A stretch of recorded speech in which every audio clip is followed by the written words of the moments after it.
अभिमन्यु के बारे में सुन रही थी कि वो क्या और कितना सबके लिए कर रहा है। वो बहुत अटैच्ड हो रही थी अभिमन्यु के साथ। उसे ऐसा लग रहा था कि शायद उसकी माँ पापा ने उसकी जिंदगी को और बेहतर और खुशियों से भरने के लिए अभिमन्यु को उसकी जिंदगी में भेजा है, और माँ का प्यार देने के लिए रागिनी जी को। अनामिका, जो पहली बार अभिमन्यु की जबरदस्ती शादी करने की वजह से गुस्सा थी, रो रही थी, अपनी किस्मत को कोस रही थी। लेकिन अब उसे ये लग रहा था कि शायद किस्मत ने उसके लिए जो फैसला किया वो बिल्कुल सही किया, क्योंकि एक जबरदस्ती की शादी की वजह से उसे रागिनी जी जैसी प्यार करने वाली सास मिली, जिसे माँ कहें तो गलत नहीं होगा। और इस एक जबरदस्ती की शादी की वजह से उसे अभिमन्यु मिला, जो शायद अभी तो उसका पूरी तरह से नहीं है, लेकिन उसके एफर्ट्स लगाने से शायद वो उसका पूरी तरह से हो जाएगा। अनामिका ने अपने मन में कहा, तो मिस्टर डेविल हस्बैंड, आपको तो अनामिका जल्दी ही अपना बना लेगी। आपको इतना प्यार देगी कि आप मुझसे दूर हो ही नहीं पाओगे। और मैं उस दिन का इंतजार करूंगी जब आप मुझे इस तरह अधूरा छोड़कर नहीं जाओगे, बल्कि पूरी रात आप मेरी बाहों में बिताओगे। मैं आपके बारे में जितना जान रही हूँ ना, उतना लग रहा है कि जितनी जल्दी आप मेरे हो जाओ, मुझे उतनी जल्दी सुकून मिलेगा। अनामिका ये सब खड़ी सोच ही रही थी कि रागिनी जी ने कहा, अनु बेटा चलो, मैं तुम्हें लाइब्रेरी, मंदिर, हॉस्पिटल और बाकी सब चीज दिखाती हूँ। बच्चों की क्लासरूम, असेंबली, सब चीज। ठीक है चलो। रागिनी जी अनामिका को पहले लेकर उस बिल्डिंग में गईं जहाँ बच्चे रहते थे। बच्चों के रूम अलग अलग थे, जिसमें एक रूम में 10 बच्चे रहते थे। डबल बेड उनके लिए थे, और बाकी उनके कपड़े वगैरह सब चीज रखने के लिए कपबोर्ड्स बने हुए थे। बच्चों को कोई भी काम खुद नहीं करना पड़ता था, क्योंकि वहां सबका ख्याल रखने के लिए सर्वेंट अवेलेबल थे। हर एक कमरे में 10 बच्चे करके रह रहे थे, और आश्रम में अब तक लगभग 150 तक बच्चे थे, और उन सभी के हर एक चीज का पूरा ख्याल रखा जाता था। बच्चों को अब तक पढ़ने के लिए बाहर भी भेजा गया था। रागिनी जी ने अनामिका से कहा, तुम्हें पता है 10 बच्चे आउट ऑफ इंडिया एब्रॉड पढ़ने के लिए गए हैं, क्योंकि उनकी नॉलेज ऑफ एजुकेशन बहुत हाई थी। इसलिए हमने सोचा कि उन्हें इंडिया में रखकर उनकी एजुकेशन ग्रोथ को रोकने की बजाय हम उन्हें बाहर भेजकर उन्हें अच्छी एजुकेटेड लाइफ दे सकते हैं।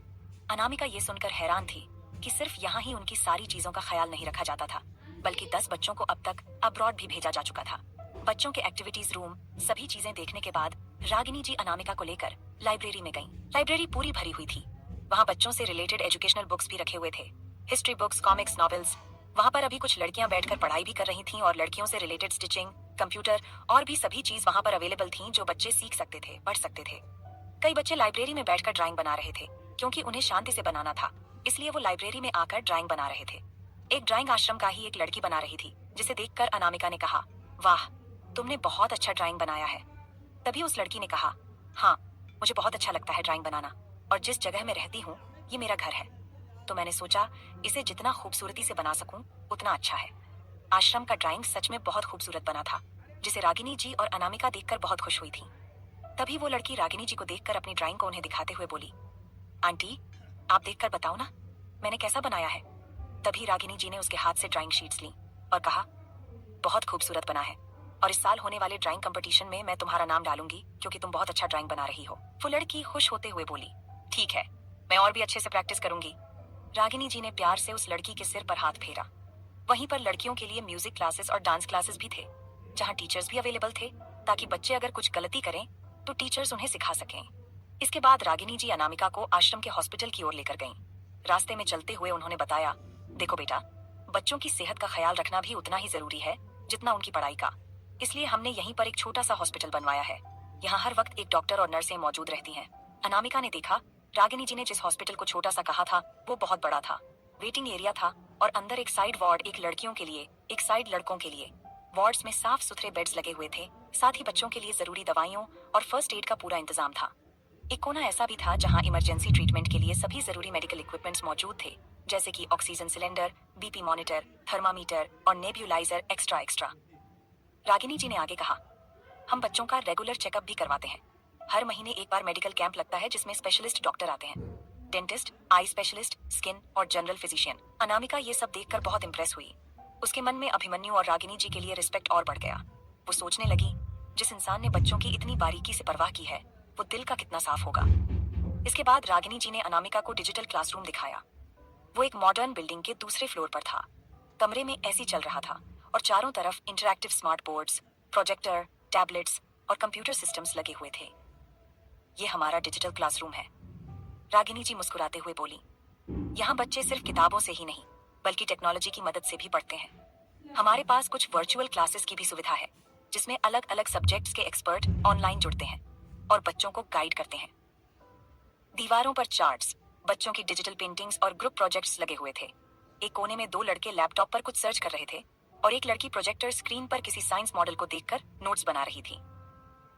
अनामिका ने देखा कि यहाँ बच्चों को पढ़ाना सिर्फ एक फॉर्मेलिटी नहीं थी, बल्कि एक जुनून था जिसमें बच्चों के फ्यूचर को बेटर बनाने की कोशिश थी। उसकी आंखों में चमक आ गई और दिल में एक बार फिर वही एहसास उभरा, शायद किस्मत ने उसे वाकई सही जगह भेजा है। डिजिटल क्लासरूम देखने के बाद रागिनी जी अनामिका को मंदिर की ओर लेकर गईं। मंदिर आश्रम के बिल्कुल बीचों बीच था, शांति, श्रद्धा और भरा हुआ। सफेद संगमरमर से बना हुआ छोटा सा मंदिर था जिसमें राधा कृष्ण, माता सरस्वती और भगवान गणेश की मूर्तियां थीं। वहां हर सुबह और शाम भजन कीर्तन होता था जिसमें बच्चे, स्टाफ और कभी कभी रागिनी जी और अभिमन्यु भी शामिल होते थे। अनामिका मंदिर में घुसी और हाथ जोड़ते हुए भगवान से प्रेयर कि भगवान जी मुझे हमेशा माँ और अभिमन्यु के साथ ही रखिएगा। वहां का माहौल इतना शांत और पवित्र था कि कुछ पल के लिए उसकी सारी उलझनें जैसे थम सी गईं। मंदिर से बाहर निकलते हुए रागिनी जी ने कहा, हर सुबह यहीं बच्चों की असेंबली होती है। वे प्रेयर करते हैं, कुछ नया सीखते हैं और अपने दिन की शुरुआत पॉजिटिविटी से करते हैं। रागिनी जी ने आगे बढ़ते हुए मुस्कुराते हुए कहा, ये हमारा वृद्ध आश्रम है। हम न सिर्फ अनाथ बच्चों का ध्यान रखते हैं, बल्कि उन बुजुर्गों का भी जो अकेले रह गए हैं, जिनका कोई सहारा नहीं है। अनामिका ने अंदर जाकर देखा, वहां साफ सुथरे कमरे थे। हर वृद्ध के लिए अलग बेड, अलमारी, एक आरामदायक कुर्सी लगी हुई थी। कुछ बुजुर्ग अखबार पढ़ रहे थे, कुछ लोग साथ में बैठे बातें कर रहे थे, तो कुछ मंदिर से लौटकर आराम कर रहे थे। रागिनी जी ने बताया, यहाँ हर वृद्ध के लिए हेल्थ चेकअप, एंटरटेनमेंट, ध्यान और योगा की फैसिलिटीज है। उनके लिए अलग से केयर टेकर और मेडिकल स्टाफ भी है। अब रागिनी जी हॉल की तरफ जाते हुए अनामिका से बोली, तुम्हें पता है अनामिका, यहाँ बच्चों को माँ बाप का और अकेले रह गए बुजुर्गों को बच्चों का प्यार मिलता है। यहाँ कोई अकेला नहीं है, ये इतना बड़ा परिवार सब एक साथ रहते हैं। अनामिका चुपचाप रागिनी जी के साथ चल रही, लेकिन उसका मन बार बार अभिमन्यु की तरफ खींच रहा था। अब तक वो उसे सिर्फ एक जबरदस्ती के रिश्ते के रूप में देख रही थी, लेकिन आज उसके लिए, अभिमन्यु के लिए उसके दिल में इज्जत बढ़ चुकी थी। वो सोच रही थी, काश वो उससे मिल पाती, उसे कह पाती कि वो अब उसे दूर नहीं रहना चाहती। अचानक उसकी आंखों से 2 बूंदें गिर पड़ी। रागिनी जी ने जब अनामिका की आंखें नम देखी तो उससे पूछी, क्या हुआ बेटा? अनामिका मुस्कुराते हुए बोली, कुछ नहीं मॉम, मैं सोचती थी कि लाइफ अकेले जीना कितना मुश्किल होता है, लेकिन यहाँ सबको देखकर पता चल रहा है कि लाइफ अकेले जीना उतना भी मुश्किल नहीं है, क्योंकि अगर आप बदले में किसी को प्यार दो तो आपको भी उससे प्यार मिलेगा। और यहाँ मैं वही देख रही हूँ। यहाँ बच्चे किसके हैं नहीं पता, माँ बाप किसके हैं नहीं पता, लेकिन वो सब एक दूसरे को प्यार दे रहे हैं। रागिनी जी और अनामिका जब असेंबली हॉल में पहुंचे तो वहाँ पहले से ही सारे बुजुर्ग और सारे बच्चे मौजूद थे। वहाँ अनामिका और रागिनी जी के पहुंचने पर रागिनी जी ने जाकर माइक पर अनाउंसमेंट करते हुए कहा, नमस्ते बच्चों, गुड मॉर्निंग, कैसे हो आप सभी? सभी ने जोर से चिल्लाकर कहा, हम सब ठीक है। रागिनी जी मुस्कुराए और बोली, आपको पता है मैं आज आप लोगों से किसी को मिलाने के लिए लेकर आई हूँ। ये है अनामिका, आप सबके अभिमन्यु भैया की वाइफ। इससे आगे जानेंगे कि आगे इस कहानी में क्या होगा, लेकिन उसके लिए आप सबको सुननी पड़ेगी मेरी ये कहानी जिसका नाम है हर डेंजरस विलन। रागिनी जी और अनामिका जब असेंबली हॉल में पहुंचे तो वहां पहले से ही सारे बुजुर्ग और सारे बच्चे मौजूद थे। वहां अनामिका और रागिनी जी के पहुंचने पर रागिनी जी ने जाकर माइक पर अनाउंसमेंट करते हुए कहा, नमस्ते बच्चों, गुड मॉर्निंग, कैसे हो आप सभी? सभी ने जोर से चिल्लाकर कहा, हम सब ठीक है। रागिनी जी मुस्कुराए और बोली, आपको पता है मैं आज आप लोगों से किसी को मिलाने के लिए लेकर आई हूँ। ये है अनामिका, आप सबके अभिमन्यु भैया की वाइफ। जैसे ही सबने ये सुना, कुछ लोग अनामिका को देखकर मुस्कुरा उठे और खुशी से चिल्लाने लगे कि अनामिका भाभी बहुत खूबसूरत है। लेकिन वहां बैठी कुछ लड़कियां जो बेघर थीं, जिनका कोई नहीं था, और कुछ ऐसी लड़कियां थीं जिनके साथ रेप हुआ था और उनके परिवार वालों ने उन्हें अकेला छोड़ दिया था, वो भी थी। तो उनमें से कुछ लड़कियां उन्हें संभालने के लिए, फाइटिंग स्किल सिखाने के लिए यहाँ जॉब करती थीं। उसी में एक लड़की थी सायशा, जिसने ये सुनते ही कि अनामिका अभिमन्यु की वाइफ है, उसके चेहरे पर गुस्से की लकीरें आने लगी, क्योंकि अभिमन्यु इतना हैंडसम, इतना रिच, इतना पावरफुल था कि कोई भी उससे अट्रैक्ट हो सकता था। और इस आश्रम को चलाने के लिए अक्सर अभिमन्यु रागिनी जी के साथ यहाँ आता था। तो सायशा अभिमन्यु को पसंद करने लगी थी और वो हर कोशिश करती थी कि वो अभिमन्यु के करीब जा सके। और कई बार ऐसा होता भी था कि कुछ काम की वजह से अभिमन्यु सायशा को अपने साथ लेकर बाहर भी जाता था, लेकिन सिर्फ काम की वजह से। अभिमन्यु ने कभी किसी भी लड़की की तरफ नजरें उठाकर भी नहीं देखा था, क्योंकि वो यहाँ आश्रम में रहने वाली सभी लड़कियों को अपनी बहन की तरह मानता था। लेकिन सायशा के दिल में अभिमन्यु के लिए कुछ और ही इमोशंस पल रहे थे। और अभी अनामिका अभिमन्यु की वाइफ है, सुनकर उसके चेहरे पर जलन साफ नजर आने लगी थी। तभी उसकी बगल में बैठी उसकी फ्रेंड राधिका ने कहा, सायशा, ये तो गड़बड़ हो गई यार, तू अभिमन्यु सर को पसंद करती है, लेकिन उनकी तो शादी हो गई। और देखना, उनकी वाइफ कितनी खूबसूरत है। अब तो वो बिल्कुल भी तेरे तरफ नहीं देखेंगे, क्योंकि इतनी खूबसूरत वाइफ होने के बाद भी अगर कोई मर्द किसी दूसरी औरत की तरफ देखे तो वो तो अंधा होगा ना। राधिका की बातें सुनकर सायशा ने गुस्से से अनामिका को देखते हुए कहा, चुप कर। तू कौन से एंगल से तुझे ये खूबसूरत नजर आ रही है? जरूर इसने मेरे अभिमन्यु को फंसाया है, वरना मेरा अभिमन्यु जो यहाँ पर इतनी सारी खूबसूरत लड़कियों को नजर उठाकर देखता नहीं है, वो इससे शादी कैसे कर सकता था? नहीं, इसने मेरे अभिमन्यु को फंसाया है। मैं इसे छोड़ूंगी नहीं और मेरे अभिमन्यु की लाइफ से तो निकाल कर ही रहूंगी, देख लेना तुम। वही बाकी सभी खुश थे। अनामिका आगे आते हुए सभी से बोली, आज मैं यहाँ पहली बार आई हूँ मोम के साथ, लेकिन आप लोगों को पता है मैं आप लोगों के लिए ढेर सारे चॉकलेट्स और पेस्ट्रीज लेकर आई हूँ। 1 मिनट रखिएगा। अनामिका ने कुछ दूरी पर खड़ी वार्डन की तरफ देखा तो वार्डन ने हाँ कहा और अनामिका के हाथ में लाकर एक बड़ा सा ट्रे रख दिया जिसमें बहुत सारी पेस्ट्रीज की प्लेट थी। अनामिका आगे बढ़ी और असेंबली में मौजूद सभी बच्चे और बुजुर्गों को एक एक प्लेट पेस्ट्रीज का देने लगी। वहीं उसके पीछे बॉडीगार्ड थे जो पेस्ट्रीज देने के बाद सभी को चॉकलेट दे रहे थे। सभी खुश थे और अनामिका से इम्प्रेस हो रहे थे। वहीं जैसे ही अनामिका सायशा और बाकी लड़कियों के पास आई तो उनमें से एक लड़की जिसका नाम स्वरा था, उसने कहा, मैम आप ना बहुत खूबसूरत हो, शायद इसीलिए अभिमन्यु भैया ने आपको अपने लाइफ पार्टनर के रूप में चुना है। तभी अनामिका ने मुस्कुराते हुए कहा, अगर आप मुझे मैम की जगह भाभी कहोगी तो मुझे ज्यादा अच्छा लगेगा, क्योंकि आप अभिमन्यु को भैया कह रहे हो तो भैया की वाइफ को भाभी ही कहेंगे ना। वो लड़की अनामिका का नेचर देखकर मुस्कुरा दी और जो चॉकलेट उसे अभी बॉडीगार्ड ने दी थी उसका रैपर खोलकर वो अनामिका की तरफ एक बाइट बढ़ाते हुए बोली, तो फिर आज से हम नंद भाभी, और ये आपके लिए। उसके हाथ से चॉकलेट खाते हुए अनामिका बोली, अरे वो बहुत अच्छा है, हम आपस में बातें करेंगे, ठीक है? अनामिका को इतना फ्रैंक होकर बात करते देख सायशा के तो दिल में सांप लौट रहे थे। वहीं बाकी सब अनामिका के नेचर से बहुत खुश थे कि जिस तरह से अभिमन्यु और रागिनी जी सबको संभाल रहे थे, उनके अभिमन्यु भैया की लाइफ पार्टनर भी उतने ही अच्छे नेचर की है। अनामिका ने सबको पेस्ट्री और चॉकलेट दी और वो सबसे बातें करने लगी। अब तक लंच टाइम हो गया था तो वहां की वार्डन ने रागिनी जी से कहा, रागिनी जी चलकर लंच कर लेते हैं। रागिनी जी ने अनामिका को बुलाया और कहा, अनामिका लंच का टाइम हो गया बेटा, चलो लंच कर लेते हैं। अनामिका ने हाँ कहा और उनके साथ चली गई। बड़े से हॉल में बहुत बड़ा सा डाइनिंग टेबल लगा हुआ था। डाइनिंग टेबल 4 या 5 लगे हुए थे और इतना बड़ा था कि एक साथ 50 लोग वहां बैठ सकते थे। वहां पर जितने भी स्टाफ थे, पहले तो उन्होंने बच्चों को खाना सर्व किया। इसमें अनामिका खुद भी जाकर बच्चों को खाना सर्व कर रही थी और जो छोटे बच्चे थे उनमें से कुछ को तो अपने हाथ से अनामिका खाना खिला रही थी। ये चीज रागिनी जी दूर खड़ी मुस्कुराकर देख रही थी। उन्हें इस बात पर गर्व हो रहा था कि उन्होंने अभिमन्यु के लिए अनामिका को एक्सेप्ट कर लिया था। नहीं तो ऐसा भी तो हो सकता था ना कि वो अनामिका की गलती की वजह से उसे एक्सेप्ट ना करती, लेकिन उन्होंने अनामिका में मासूमियत और सच्चाई देखी थी, इसीलिए उन्होंने अनामिका को अभिमन्यु के लिए एक्सेप्ट किया था। रागिनी जी के मन में ये बात थी कि जो लड़की यूं अपने अंजाम की फिक्र किए बिना अपनी फ्रेंड के लिए सबके सामने किसी को जाने बिना उससे दुश्मनी मोल ले सकती है, अगर उसे उनके बेटे से प्यार हो गया तो वो उसके लिए क्या कुछ कर सकती है। और उन्हें तो बस अपने बेटे के लिए एक ऐसी लड़की चाहिए थी जो उसे हमेशा प्यार करे, उसे सपोर्ट करे, संभाले। रागिनी जी प्यार से अनामिका को देखते हुए मुस्कुरा रही थी। जब सभी बच्चों ने लंच कर लिया तो अब सभी बुजुर्ग बैठकर लंच करने लगे। उन सबको भी प्यार से रागिनी जी, अनामिका और बाकी जितने स्टाफ थे सभी लंच करवा रहे थे।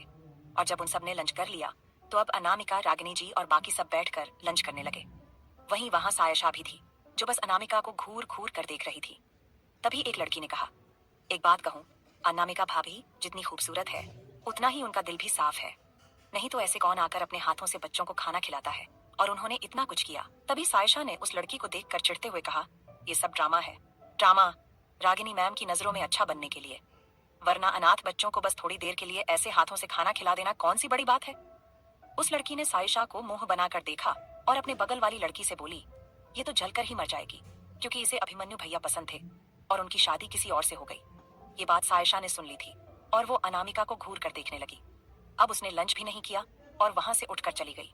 इसी तरह रागिनी जी और अनामिका शाम तक आश्रम में रहीं, सबसे बातें करती रहीं, मुस्कुराती रहीं। अनामिका छोटे बच्चों को कुछ कुछ गेम्स खिला रही थी, उनके साथ खुद भी खेल रही थी। आज अनामिका को लग रहा था कि यहाँ आना उसके लाइफ का बेस्ट डे है, जहाँ वो इतनी खुशियां एक साथ पा रही थी। तभी एक लड़की मेहंदी का कोन लेकर अनामिका के पास आई और उससे बोली, भाभी मैं आपके हाथ में मेहंदी लगा दूं अभिमन्यु भैया के नाम की। देखना, आपके हाथों में मेहंदी जितना अच्छा रचेगा, जितना अच्छी मेहंदी का रंग आएगा, अभिमन्यु भैया आपसे उतना ही प्यार करते हैं। ये सुनकर अनामिका जल्दी से बोली, हाँ लगा दो। वो लड़की बैठकर अनामिका के हाथ में मेहंदी लगाने लगी। वो डिजाइन इतनी खूबसूरती से बना रही थी कि अनामिका बस देखती रह गई। फिर अनामिका ने उससे पूछा, आपको मेहंदी लगाना आता है तो आपको कोई पार्लर खोल लेना चाहिए। अनामिका के इस बात पर वो लड़की बस मुस्कुरा दी। कुछ देर में उस लड़की ने अनामिका के दोनों हाथों को खूबसूरत डिजाइन से भर दिया था। वो लड़की रागिनी जी के सामने आई और बोली, आंटी, देखो भाभी के हाथ में मेहंदी कितना अच्छा लग रहा है। भाभी, इसमें अभिमन्यु भैया का नाम छुपा हुआ है, आप ढूंढो और बताओ, या फिर आप अभिमन्यु भैया को ढूंढने के लिए बोल सकती हो। तभी अनामिका कुछ सोचकर बोली, ठीक है, मैं तुम्हारे भैया को ही बोलूंगी ढूंढने के लिए। तभी बाहर से बच्चों की बहुत शोर करने की आवाजें आने लगीं, तो रागिनी जी, अनामिका और बाकी सभी लोग बाहर निकलकर देखने लगे। तो उन्होंने देखा कि सभी बच्चों के बीच में अभिमन्यु खड़ा था और बच्चे अभिमन्यु को घेर कर उसके ऊपर लटके हुए थे। अभिमन्यु उनके बीच बेहद खुश था और वो मुस्कुरा रहा था। तभी अभिमन्यु की नजरें रागिनी जी और अनामिका पर पड़ी।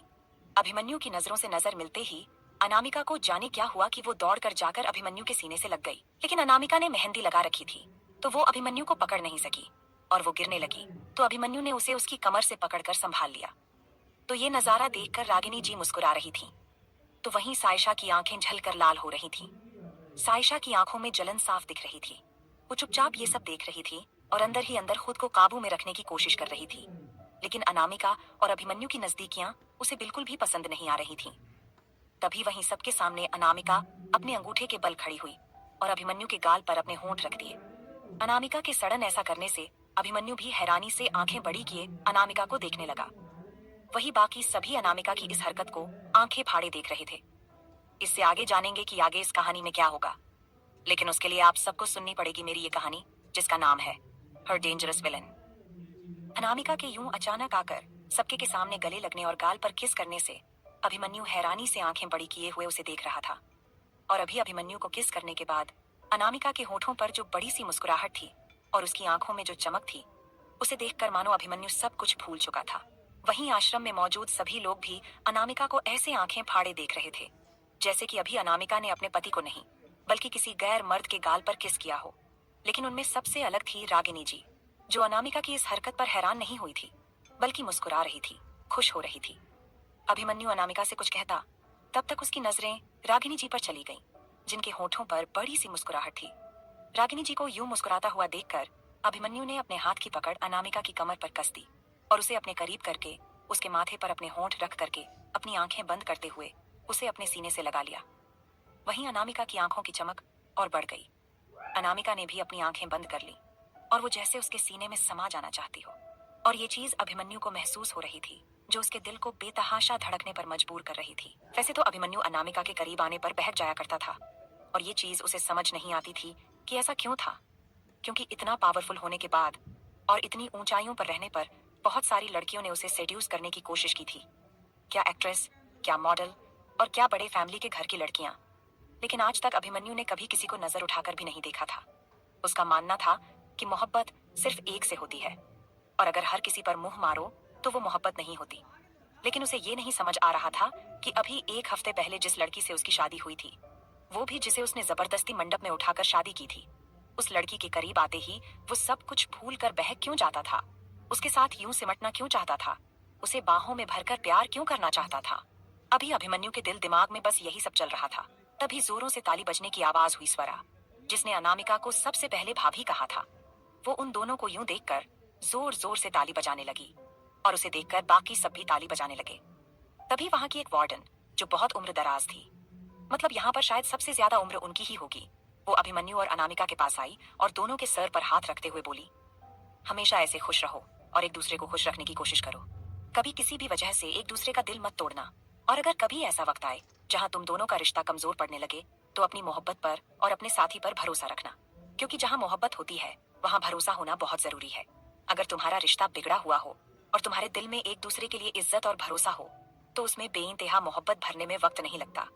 लेकिन अगर तुम्हारे दिल में बेइंतहा मोहब्बत है और तुम्हारे रिश्ते में इतना सा भी भरोसा नहीं है तो वो मोहब्बत खत्म होने में वक्त नहीं लगता।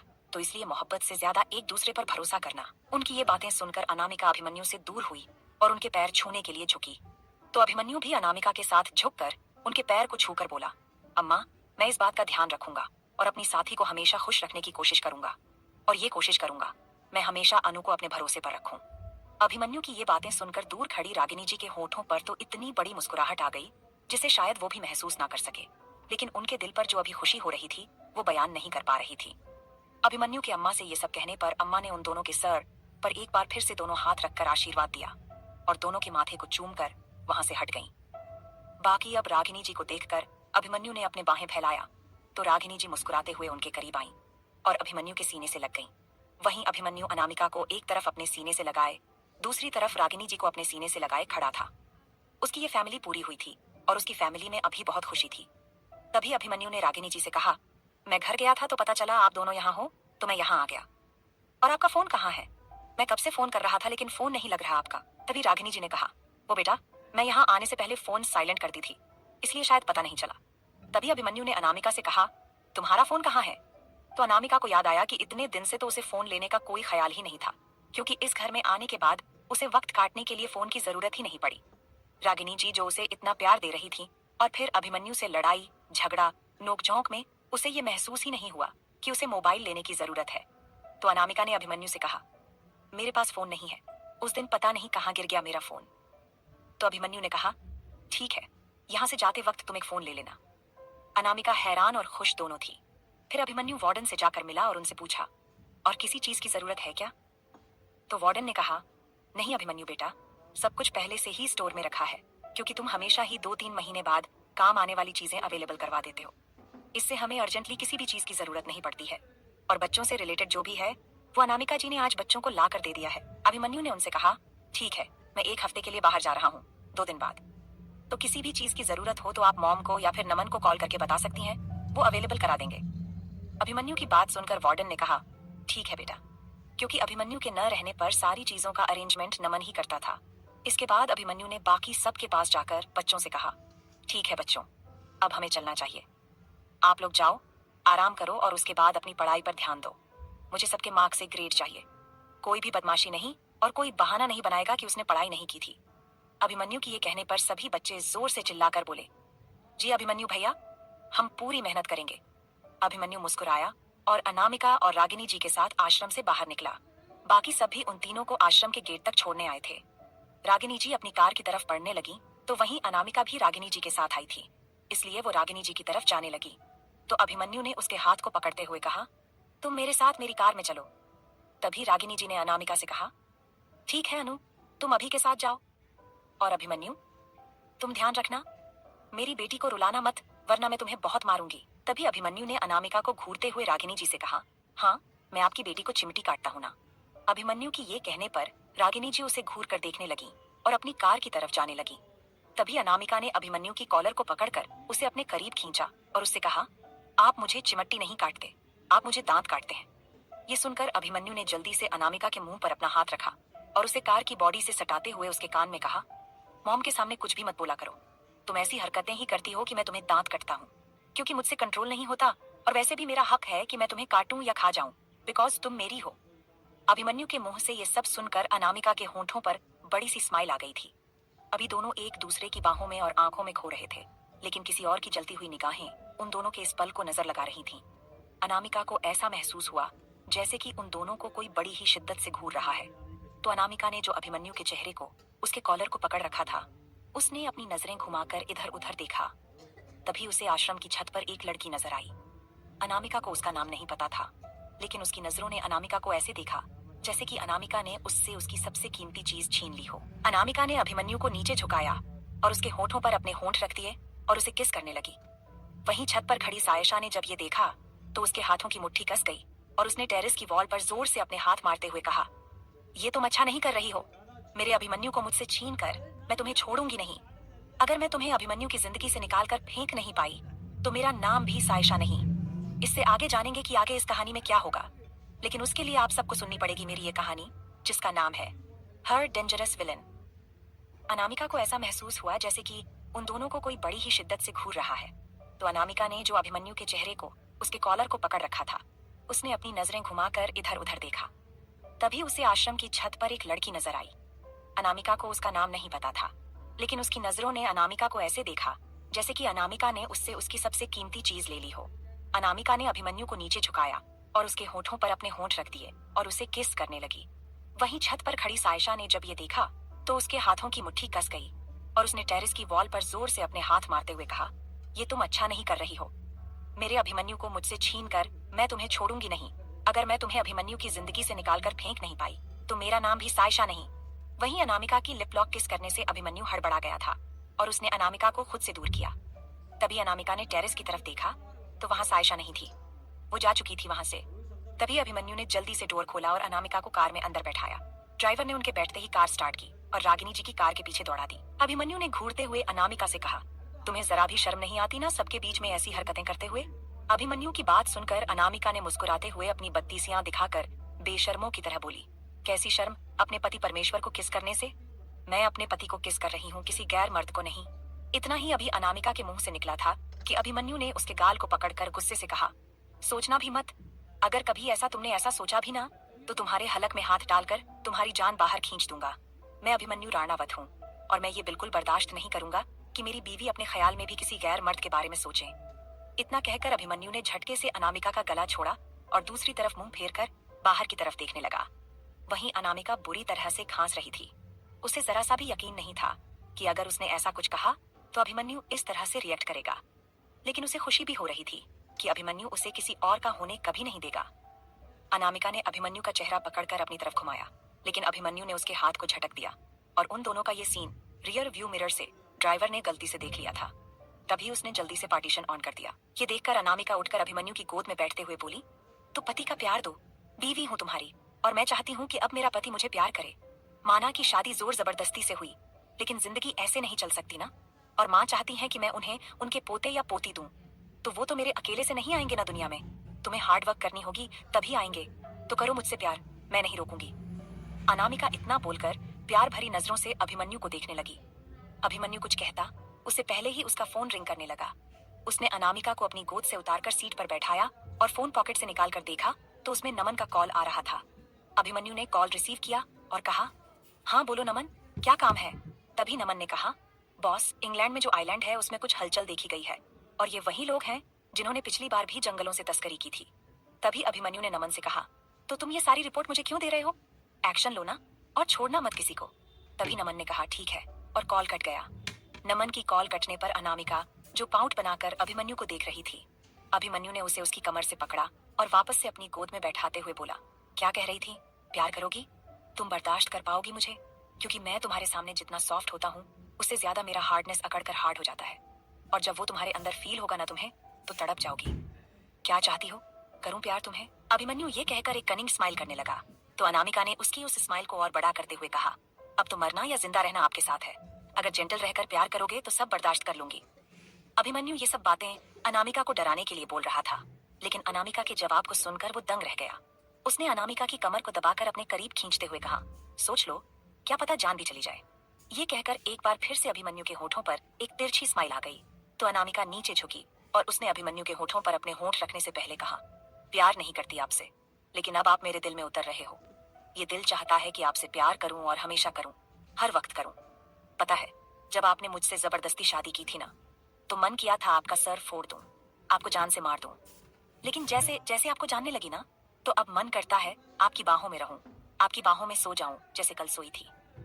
कल का अनामिका के मुंह से जिक्र सुनते ही अभिमन्यु को उन दोनों का किस और बाकी सब चीजें याद आने लगीं और अभिमन्यु ने अनामिका के बालों में अपना चेहरा छुपाते हुए कहा, लेकिन क्या तुम ये चाहोगी कि तुम्हारा पति किसी और को अपने दिल में बसाकर तुम्हें प्यार करे? अभिमन्यु की ये कहते ही अनामिका चौंक गई, क्योंकि उसे रागिनी जी ने ये तो बताया था कि अभिमन्यु किसी से प्यार करता है, लेकिन एक औरत अपने पति की हर गलती को माफ कर सकती है, सिवाय उस गलती के जिसमें उसका पति अपनी जिंदगी में दूसरी औरत को जगह दे। अनामिका ने तुरंत खुद को अभिमन्यु से दूर किया और सीट में बैठते हुए बोली, नहीं, मैं ये बर्दाश्त नहीं कर सकती। मैं चाहूंगी कि जिस तरह से मैं अपने पति के लिए लॉयल हूँ, मेरा पति भी सिर्फ मेरे लिए लॉयल हो। वो मेरे अलावा कभी किसी और की तरफ नजरें उठाकर भी न देखे। मैं आपको वो सारा प्यार दूंगी अभिमन्यु, जिसमें से रूह तक मेरी रूह को आप छुओगे, मेरे जिस्म को आप छुओगे। लेकिन अगर आप मेरी जगह किसी और को चाहोगे तो मैं ये बिल्कुल बर्दाश्त नहीं करूंगी। अभिमन्यु बिना कुछ बोले बस अनामिका के चेहरे को देखता रहा। फिर उसने अनामिका से एक लफ्ज भी नहीं कहा और अनामिका भी चुपचाप विंडो के दूसरी तरफ देखने लगी। अनामिका के दिल में ये चल रहा था कि अगर वो अभिमन्यु को अपना सब कुछ देकर उससे प्यार कर रही है तो उसे भी बदले में वही प्यार मिलना चाहिए। और जबकि उसके बगल में बैठे अभिमन्यु के दिल में ये चल रहा था कि वो एक बार फिर से अपनी उसी मोहब्बत को ढूंढने की कोशिश करेगा, और अगर वो नहीं मिलेगी तो वो अनामिका को अपनी जिंदगी में जगह देगा, जिसके सामने आते ही उसका दिल बेकाबू सा होकर धड़कने लगता है, जिसे अगर नजर आता है तो सिर्फ अनामिका और उसमें बसने वाली उसकी चाहतें। अभिमन्यु की नजर अब भी अनामिका पर थी। वो कुछ कहना चाहता था, पर शब्द गले में ही अटक गए थे। हवा में एक अजीब सी खामोशी थी, जैसे दो दिल कुछ कह रहे हों मगर जुबान चुप हो। तभी अनामिका ने धीरे से उसकी तरफ देखा। उसकी आंखों में नमी थी, लेकिन आवाज सर्द हो गई थी। मैं किसी और की परछाई भी अपनी जिंदगी में नहीं चाहती अभिमन्यु। अगर आप मेरी जिंदगी में हैं तो पूरी तरह से रहिए। अधूरे लोग मुझे कभी नहीं चाहिए थे, और अब तो बिल्कुल भी नहीं। अभिमन्यु ने एक गहरी सांस ली और उसकी तरफ झुकते हुए कहा, तुम मुझे बदल रही हो अनामिका, और मैं डरता हूं इस बदलाव से, क्योंकि जो मैं हूं वो आदत बन चुका है। तुम्हारे पास आकर दिल सुकून मांगता है, लेकिन दिमाग अब भी उलझा हुआ है किसी और की याद में।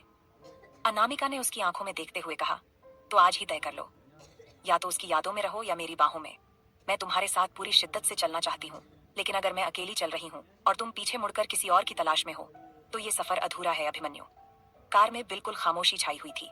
अनामिका विंडो से बाहर पीछे छूट रही सड़कों और पेड़ पौधों को देख रही थी। वहीं उसके बगल में बैठा अभिमन्यु, उससे अनामिका की ये खामोशी देखी नहीं जा रही थी, क्योंकि जब से अनामिका उसकी जिंदगी में आई थी वो उसे परेशान करती थी, लड़ती थी, झगड़ती थी। लेकिन आज अनामिका खामोश थी, जो कहीं ना कहीं उसके दिल को बर्दाश्त नहीं हो रहा था, और जिसका कारण वो खुद था। रागिनी जी और अभिमन्यु दोनों की कार आकर राणावत मेंशन के सामने रुकी। रागिनी जी कार से उतरी और वो अनामिका के उतरने का इंतजार करने लगी, लेकिन उन्हें समझ नहीं आ रहा था कि न तो अनामिका समीरा से मिलने के लिए गई और न ही रास्ते में उसने कोई फोन लिया। अनामिका कार से उतरी तो रागिनी जी जैसे ही उसकी तरफ अपने कदम बढ़ाने लगी, उन्होंने देखा कि अनामिका की आंखें नम हैं और वो चुपचाप मेंशन के अंदर जाने लगी। तभी रागिनी जी ने अभिमन्यु से पूछा, क्या हुआ है अभिमन्यु? अभिमन्यु ने अनामिका और अपने बीच कार में हुई बातों को छिपाते हुए सिर्फ इतना कहा, मॉम, मैं कल इंग्लैंड जा रहा हूँ 1 हफ्ते के लिए, या फिर 1 महीना भी लग सकता है। इन दिनों में आपको जिस भी चीज की जरूरत हो आप नमन को बोल देना, वो सब कर देगा। और आप और अनामिका अपना ध्यान रखना। मैं कल ऑफिस के बाद घर नहीं आऊंगा और वहीं से चला जाऊंगा। अभी अभिमन्यु ने इतना कहा ही था कि अनामिका के कदम ठिठक गए, क्योंकि ये बात अभिमन्यु ने उसे बताई ही नहीं थी कि वो इंग्लैंड जा रहा है, वो भी 1 हफ्ते या 1 महीने के लिए। रागिनी जी को लगा कि शायद अभिमन्यु ने कार में ही अनामिका को ये बता दिया है और इसीलिए उसकी आंखें नम हैं। तभी रागिनी जी ने मुड़कर अनामिका की तरफ देखा और कहा, अनामिका, जाकर अपनी पैकिंग करो, कल तुम भी अभिमन्यु के साथ इंग्लैंड जा रही हो। इससे आगे जानेंगे कि आगे इस कहानी में क्या होगा, लेकिन उसके लिए आप सबको सुननी पड़ेगी मेरी ये कहानी, जिसका नाम है हर डेंजरस विलन, जिसकी गोद में सिर रखकर मुझे जिंदगी की सबसे सुकून भरी नींद आई। फिर जब आपकी बाहों में मुझे नींद आई, उसे महसूस करने के बाद पहली बार लगा कि शायद अब मुझे यहीं ठहर जाना चाहिए, क्योंकि जिस चाहत की तलाश में मैं थी वो पूरी हो गई थी। उस वक्त पता है मुझे बहुत खुशी महसूस हुई थी, जब आपने मुझे अपनी बाहों में भरा था, जब आपके होंठों ने मेरे होंठों को छुआ था। मुझे लगा था यही वो शख्स है जिसके साथ मैं अपनी पूरी जिंदगी बिता सकती हूँ, जिसे मैं अपना सब कुछ, अपना जिस्म, अपनी रूह, सब कुछ दे सकती हूँ। मैं आपसे प्यार करना चाहती हूँ अभिमन्यु, लेकिन किसी और का प्यार छीन कर नहीं, बल्कि आपको अपना बनाकर। अभिमन्यु ने उसकी बात को बिना टाले कहा, मैं वादा करता हूँ अनामिका, अब तुम्हें कभी अकेला महसूस नहीं होने दूंगा। तुम्हारे साथ जो हुआ वो तुम्हारी कहानी का अंत नहीं है, बल्कि तुम्हारी नई शुरुआत है, और इस बार मैं तुम्हारे साथ हूँ, हर कदम पर।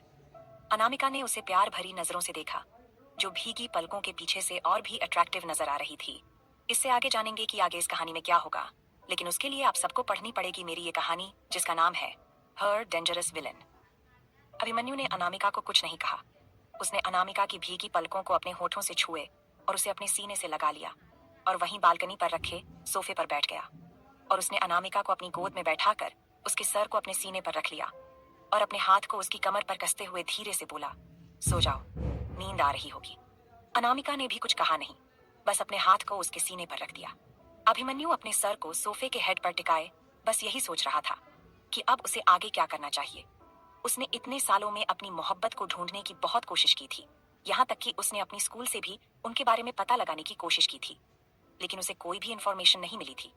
ऐसा लगता था जैसे कि वो दुनिया में थी ही नहीं, उसे दुनिया से ही गायब कर दिया गया हो। और अभिमन्यु हमेशा कोशिश करता और हताश होता। वहीं अब अनामिका उसके नाम से जुड़ चुकी थी, उसकी जिंदगी से, उसकी पहचान से जुड़ी थी, जिसे अभी तक अभिमन्यु ने दुनिया के सामने अपनी पहचान, अपना नाम नहीं दिया था। लेकिन रागिनी जी अब अभिमन्यु पर दबाव डाल रही थी, और अनामिका के पास्ट के बारे में सुनकर अभिमन्यु को तकलीफ हो रही थी कि इतनी तकलीफों से अपनी जिंदगी गुजार कर अनामिका यहाँ तक पहुंची है, तो वो अगर अनामिका के साथ नाइंसाफी करता है तो उसे और तकलीफ होगी। और वो क्या पता रिश्ते से अपना भरोसा उठा दे, जबकि वो ऐसी है कि उसने अपनी फ्रेंड के लिए अभिमन्यु राणावत से दुश्मनी मोल ली थी। लेकिन ये उसके लिए अच्छा था कि जिसके सामने वो दुश्मन बनकर खड़ी थी वहीं अब उसका पति है और उसके साथ अब उसकी दुनिया आबाद हो रही थी। अभिमन्यु ने एक बार फिर से अनामिका के माथे को प्यार से चुम्मा और अपने मन में बोला, कोशिश करूंगा कि आगे तुम्हें मेरी वजह से कभी कोई तकलीफ ना हो। मैं प्यार कर पाऊंगा तुम्हें शिद्दत से या नहीं ये नहीं कह सकता, लेकिन तुम्हें सारी खुशी देने की कोशिश करूंगा। अभिमन्यु ने भी अपनी आंखें बंद कर लीं और अनामिका तो पहले ही अभिमन्यु की सीने से लगी उसके बाहों के सुकून को महसूस करते हुए नींद की आगोश में चली गई थी। वहीं रागिनी जी अपने कमरे में अभी तक जाग रही थी। अनामिका की आंखों में उन्होंने सच्चाई देखी थी। अभिमन्यु के लिए वो प्यार देखा था जो पत्नी के दिल में अपने पति के लिए होना चाहिए। जिस वक्त अनामिका ने बिना किसी की परवाह किए अभिमन्यु को आश्रम में सबके सामने किस किया था, उसी वक्त रागिनी जी को ये पूरा विश्वास हो गया था कि अनामिका अभिमन्यु को किसी के भी सामने खुद से दूर नहीं करेगी, उसका साथ नहीं छोड़ेगी। इसलिए जब उन्होंने सुना कि अभिमन्यु 1 हफ्ते या 1 महीने के लिए आउट ऑफ इंडिया जा रहा है तो उन्होंने यही सोचा कि अनामिका को अभिमन्यु के साथ भेजने से शायद उनके रिश्ते पर और सुधार हो सके। इसलिए उन्होंने अभिमन्यु को जोर देकर कहा कि अभिमन्यु अनामिका को लेकर अपने साथ जाए। रागिनी जी अपने बेड पर आईं और बैठते हुए दीवार पर लगे बड़े से अपने पति के फोटो को देखते हुए बोली, आपने जो किया था उस गुनाह की भरपाई मैं आज तक करना चाहती हूँ, लेकिन क्या करूँ, उन लोगों का कुछ पता ही नहीं चल रहा है। मुझे ये तो पता है कि उस रोज उनका एक्सीडेंट आप ही से हुआ था और वो लोग मारे जा चुके हैं, लेकिन मुझे ये भी पता चला था कि उनकी बेटी जिंदा है और उसे ढूंढने की कोशिश भी कर रही हूँ, लेकिन वो अभी तक नहीं मिली। अगर वो मिल जाए तो उसकी अमानत उसे सौंप दूंगी और उसके आगे हाथ जोड़कर कहूंगी कि प्लीज वो माफ कर दे मुझे। क्या पता उसकी बहते हुए आंसुओं ने बद्दुआ दी हो कि हम बर्बाद हो जाएं। इसलिए तो आज तक मेरे बेटे को कभी उसकी मोहब्बत नहीं मिली। मैं सुकून की नींद नहीं सो पाती हूँ। बस रातों को सिसकियों की आवाज सुनाई देती है, किसी की चीखने चिल्लाने की आवाज सुनाई देती है। ये सब सोचते हुए अब रागिनी जी को घबराहट होने लगी थी, तो उन्होंने जल्दी से ड्रॉर खोला और उसमें से स्लीपिंग पिल्स निकालकर उन्होंने अपने मुंह में डाल लिया और पानी पीकर कहा, कोशिश जारी है उसे ढूंढने की, बस वो एक बार मिल जाए तो उसकी जिंदगी को खुशियों से भरने की कोशिश करूंगी। रागिनी जी के दिमाग में बस यही सब चीजें चल रही थीं। तभी स्लीपिंग पिल्स अपना काम करने लगी और धीरे धीरे उन्हें नींद आने लगी। सुबह के वक्त चिड़ियों की चहचहाट और ठंडी हवाएं अभिमन्यु और अनामिका के चेहरे को छू रही थीं। तभी सूरज की किरणें भी उनके चेहरे पर पड़ने लगीं, तो अभिमन्यु की आंखें खुलीं और उसने अपनी बाहों में सिमटी सो रही अनामिका को देखा। उसका चेहरा अभी बहुत फ्रेश और खिला हुआ नजर आ रहा था। अभिमन्यु ने जैसे ही उसके चेहरे को देखा, उसके होठों पर एक मुस्कुराहट आ गई। उसने झुककर अनामिका के माथे को चूमा और उसकी होठों की तरफ अपना रुख करने लगा, लेकिन कुछ सोचकर वो रुक गया और धीरे से उसके कान को चूमते हुए बोला, सुबह हो गई है, उठ जाओ, वरना जिस तरह से तुम मेरी गोद में बैठी हो ना, अगर मेरा पार्ट्स मूव करने लगना तो सह नहीं पाओगी अभी, क्योंकि सुबह के टाइम पर ये बहुत ज्यादा एनर्जेटिक हो जाता है। फिर तुम्हें कितना तड़पाएगा ये मैं भी नहीं कह सकता। अभी अभिमन्यु इतनी बेशर्मी भरी बातें अनामिका के कान में अपनी गर्म सांस छोड़ते हुए कह रहा था कि अनामिका को भी अपने जिस्म में झुरझुरी महसूस होने लगी। उसके कान और गर्दन के नीचे का हिस्सा पूरा सुर्ख लाल होने लगा था। अनामिका ने अपनी आंखें खोली और अपनी नजरें नीचे झुकाते हुए कहा, ऐसा बोलना जरूरी है क्या? उसकी धीमी मगर अट्रैक्टिव वॉइस को सुनकर अभिमन्यु ने नौटंकी करते हुए अपने दिल पर हाथ रखकर कहा, हाय, ये आवाज जो निकली है ना, इसे सुनकर ऐसा लग रहा है कि अभी तुम्हें कमरे में लेकर जाऊं और पूरी तरह से तुम्हें खा जाऊं। क्या बोलती हो, चलोगी मेरे साथ कमरे में? मुझे बहुत जोर की भूख लग रही है। अनामिका जल्दी से फटाफट उसकी गोद से उठी और बिना कुछ बोले कमरे के अंदर भाग गई। वहीं अभिमन्यु अनामिका कि वहां से भागने की स्पीड देखकर जोर जोर से हंसने लगा और उसने अपने मन में कहा, इस मुस्कुराहट को कायम रखने की पूरी कोशिश करूंगा। फिर वो भी उठकर कमरे के अंदर आया तो उसने देखा अनामिका कहीं भी नहीं है। तभी उसे बाथरूम से शॉवर से पानी गिरने की आवाज आने लगी, तो अभिमन्यु बाथरूम के गेट पर नॉक करते हुए बोला, मुझे भी नहाना है, पानी वेस्ट करने से अच्छा डोर खोलो, हम दोनों साथ में नहाते हैं। अनामिका ने अंदर से आवाज दी, बेशर्मी की हद होती है, आप जाओ दूसरे कमरे में नहा लो। लेकिन अनामिका के होठों पर जो मुस्कुराहट थी वो उसकी खुशी को बयां कर रही थी कि अभिमन्यु उसके साथ इस तरह से फ्लर्ट कर रहा है, तो उसे कितनी खुशी हो रही थी। अनामिका अब भी अपनी खुशी को किसी के साथ शेयर करना चाहती थी। तभी उसे रागिनी जी की याद आई कि रागिनी जी ने कहा था कि वो सिर्फ उसकी सास नहीं, उसकी फ्रेंड है। अनामिका जल्दी जल्दी फटाफट से शॉवर ली और टॉवल लपेटकर कमरे में आ गई। उसने जल्दी से जाकर कपबोर्ड से अपने कपड़े निकाले और बेड पर फेंके और जाकर ड्रेसिंग टेबल के सामने बैठ गई। उसने हेयर ड्रायर उठाया और अपने बाल को ड्राई करने लगी, लेकिन उसने इस बात पर ध्यान ही नहीं दिया कि अभिमन्यु कमरे में मौजूद था। और उसे इस तरह से टॉवल में बाहर आते देख वो बस हैरानी से आंखें फाड़े उसे ही देख रहा था। अभिमन्यु अनामिका के करीब आया और झुककर उसके गर्दन पर अपने होंठ रखते हुए बोला, अगर मुझे सेड्यूस करना था तो बिना टॉवल के आती ना। ये आधे अधूरे सेड्यूस करने का क्या मतलब है? अभिमन्यु की इस तरह से गर्दन पर अपने होंठ रखना और उसे महसूस करने से अनामिका की पूरी बॉडी सिहर गई थी। उसे ऐसा लगा जैसे कि अभी उसे एक जोरदार करंट लगा हो। उसने अपनी सांसों को काबू करते हुए खुद को कंट्रोल किया। अनामिका को यह समझ नहीं आ रहा था कि अभिमन्यु ने कुछ उल्टा सीधा खा लिया है क्या, जो इस तरह की हरकतें कर रहा है। वो जल्दी से आगे की तरफ घूमी और टॉवल को कस के पकड़ते हुए अभिमन्यु से कहा, आप बेशर्म हो गए हो क्या? इस तरह की हरकतें कर रहे हो? तो अभिमन्यु ने अनामिका की कमर पर अपने हाथ रखे और उसे अपनी तरफ खींचकर खुद से टकराते हुए बोला, तो तुम भी बन जाओ ना बेशर्म। दोनों बेशर्म मिलकर बेशर्मी करते हैं। अनामिका को यकीन नहीं आ रहा था कि ये वही अभिमन्यु है जो 2 दिन पहले उससे दूर भाग रहा था। पिछली रात को उससे ये कह रहा था कि वो किसी और से प्यार करता है और अब उसके साथ इस तरह की बेशर्मी भरी बातें कर रहा था, उससे फ्लर्ट कर रहा था। यहाँ तक कि उसे ये कह रहा था कि वो उसे सेड्यूस करने की कोशिश कर रही है। अनामिका ने अभिमन्यु को धक्का दिया और कहा, जाकर नहा लीजिए, ऑफिस जाने के लिए लेट नहीं हो रहा है आपको? अनामिका के यूं धक्का देने से अभिमन्यु बेड पर गिर गया। वो बेड पर अपने एक हाथ के बल लेटा हुआ अनामिका की तरफ देखते हुए बोला, रोमांस की मूड पर तुमने पानी फेर दिया पूरा। फिर बाद में ये मत कहना कि मैं तुम्हारे साथ रोमांस नहीं करता। उसके बातें सुनकर अनामिका ने अपना रुख मिरर की तरफ कर दिया था और वो मुस्कुरा रही थी। तभी अभिमन्यु ने अनामिका को बाथरूम की तरफ जाते हुए कहा, तुम भी रेडी हो जाओ, मेरे साथ ऑफिस चलोगी। वो क्या है ना, तुम्हारे लिए ऑफिस में एक सरप्राइज है जिसे देखकर मुझे यकीन है तुम्हारे होठों पर मुस्कुराहट जरूर आएगी। ये कहकर अभिमन्यु बाथरूम में घुस गया। वहीं अनामिका ये सोचने लगी कि आखिर अभिमन्यु के पास ऐसा कौन सा सरप्राइज है जिसे देखकर उसके होठों पर मुस्कुराहट आ जाएगी। अनामिका का ध्यान समीरा की तरफ गया कि क्या समीरा अब ऑफिस आना स्टार्ट कर रही है। अगर ऐसा है तो उसे सच में बहुत खुशी होगी।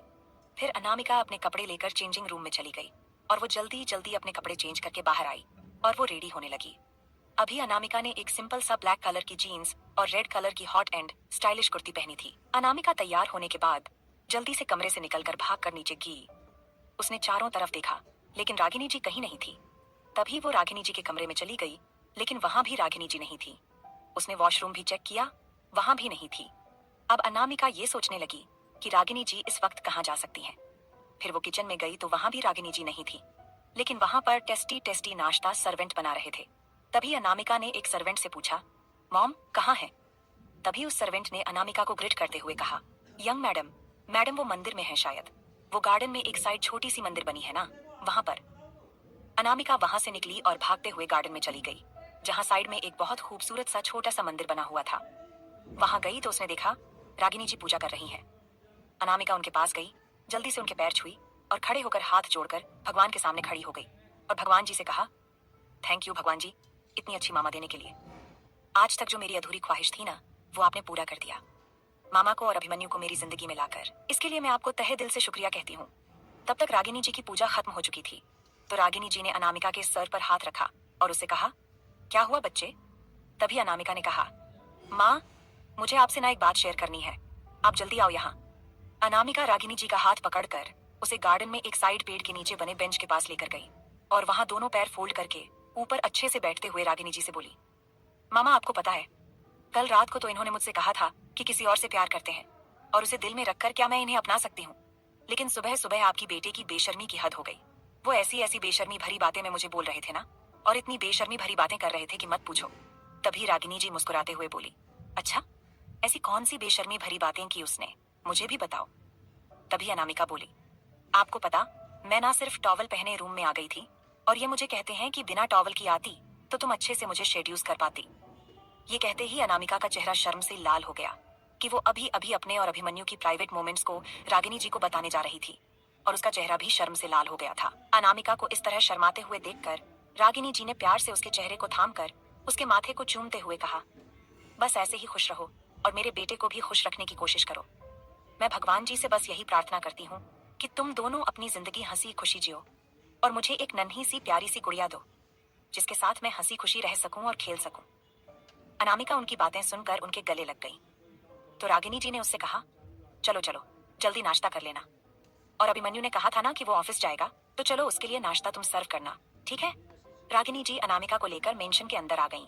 वहीं सीढ़ियों से नीचे उतर रहे थे अभिमन्यु ने जब रागिनी जी और अनामिका को एक साथ देखा और रागिनी जी के होठों पर इतनी बड़ी मुस्कुराहट देखी तो उसे बहुत खुशी महसूस हुई कि अनामिका के साथ उसकी माँ इतनी खुश रहती है। वहीं अनामिका की नजर जब अभिमन्यु पर गई तो उसका चेहरा शर्म से नीचे झुक गया और अभिमन्यु ने उसे देखकर आंखों से ही कुछ इशारा किया, जिसे अनामिका ने ना कहकर टाल दिया। अभिमन्यु नीचे आकर अपने चेयर पर बैठ गया तो अनामिका जल्दी से किचन की तरफ गई और ब्रेकफास्ट लेकर आई और अभिमन्यु की प्लेट पर सर्व कर दिया उसने। और जैसे वो हटने लगी, अभिमन्यु ने उसके हाथ को पकड़कर उससे कहा, तुम भी बैठकर नाश्ता करो, मेरे साथ ऑफिस जाना है तुम्हें। तभी अनामिका ने कहा, बैठ रही हूँ, मामा को तो सर्व कर दूं। तभी रागिनी जी ने कहा, अनु तुम बैठ जाओ बेटा, मैं खुद ले लूंगी। रागिनी जी ने ये कहकर बाउल उठाया और उन्होंने अपनी प्लेट सीधी करके उसमें नाश्ता सर्व किया और उन्होंने खाना शुरू किया। तभी उन्होंने अभिमन्यु से कहा, अभिमन्यु तुम कितने टाइम निकाल रहे हो, और अनामिका भी तुम्हारे साथ निकलेगी ना? अभिमन्यु ने खाते हुए रागिनी जी से कहा, माँ मैं ऑफिस के लिए तो अभी निकलूंगा और शाम को 7:00 की फ्लाइट है, तो 5:00 निकल जाएंगे ताकि ट्रैफिक ना मिले। और हाँ, मैं अनामिका को अपने साथ लेकर जा रहा हूँ और कोशिश करूंगा कि जो आपने कहा वो पूरा कर सकूं। अनामिका ये नहीं समझ पाई कि अभिमन्यु क्या पूरा करने के बारे में कह रहा है, लेकिन उसने रागिनी जी की तरफ देखा तो रागिनी जी ने बस अभिमन्यु की बात पर हान में अपना सर हिला दिया। इससे आगे जानेंगे कि आगे इस कहानी में क्या होगा, लेकिन उसके लिए आप सबको सुननी पड़ेगी मेरी ये कहानी जिसका नाम है हर डेंजरस विलन। अभिमन्यु और अनामिका दोनों ही ऑफिस पहुंचे। अभिमन्यु डायरेक्ट अपनी कार को पार्किंग की तरफ लेकर चला गया। वो कार से बाहर आया और अनामिका से बोला, तुम मेरे साथ लिफ्ट से चल रही हो या फिर एम्प्लॉयज लिफ्ट से जाओगी?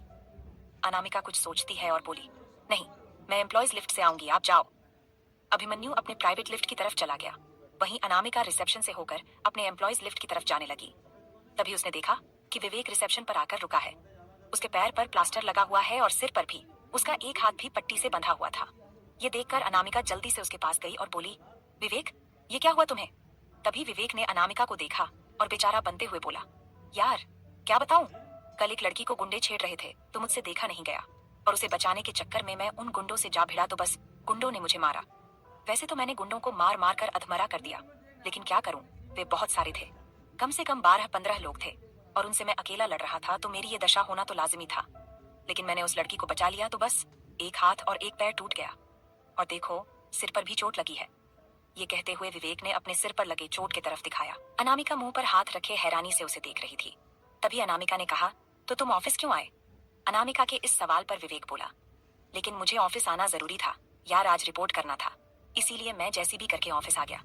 वहीं तभी वेरोनिका भी वहां आ गई और विवेक को वैसे देखकर फिक्र जताते हुए बोली, ओ गॉड विवेक, तुम्हारे साथ ये सब क्या हो गया? तुम इस तरह से ऑफिस क्यों आए?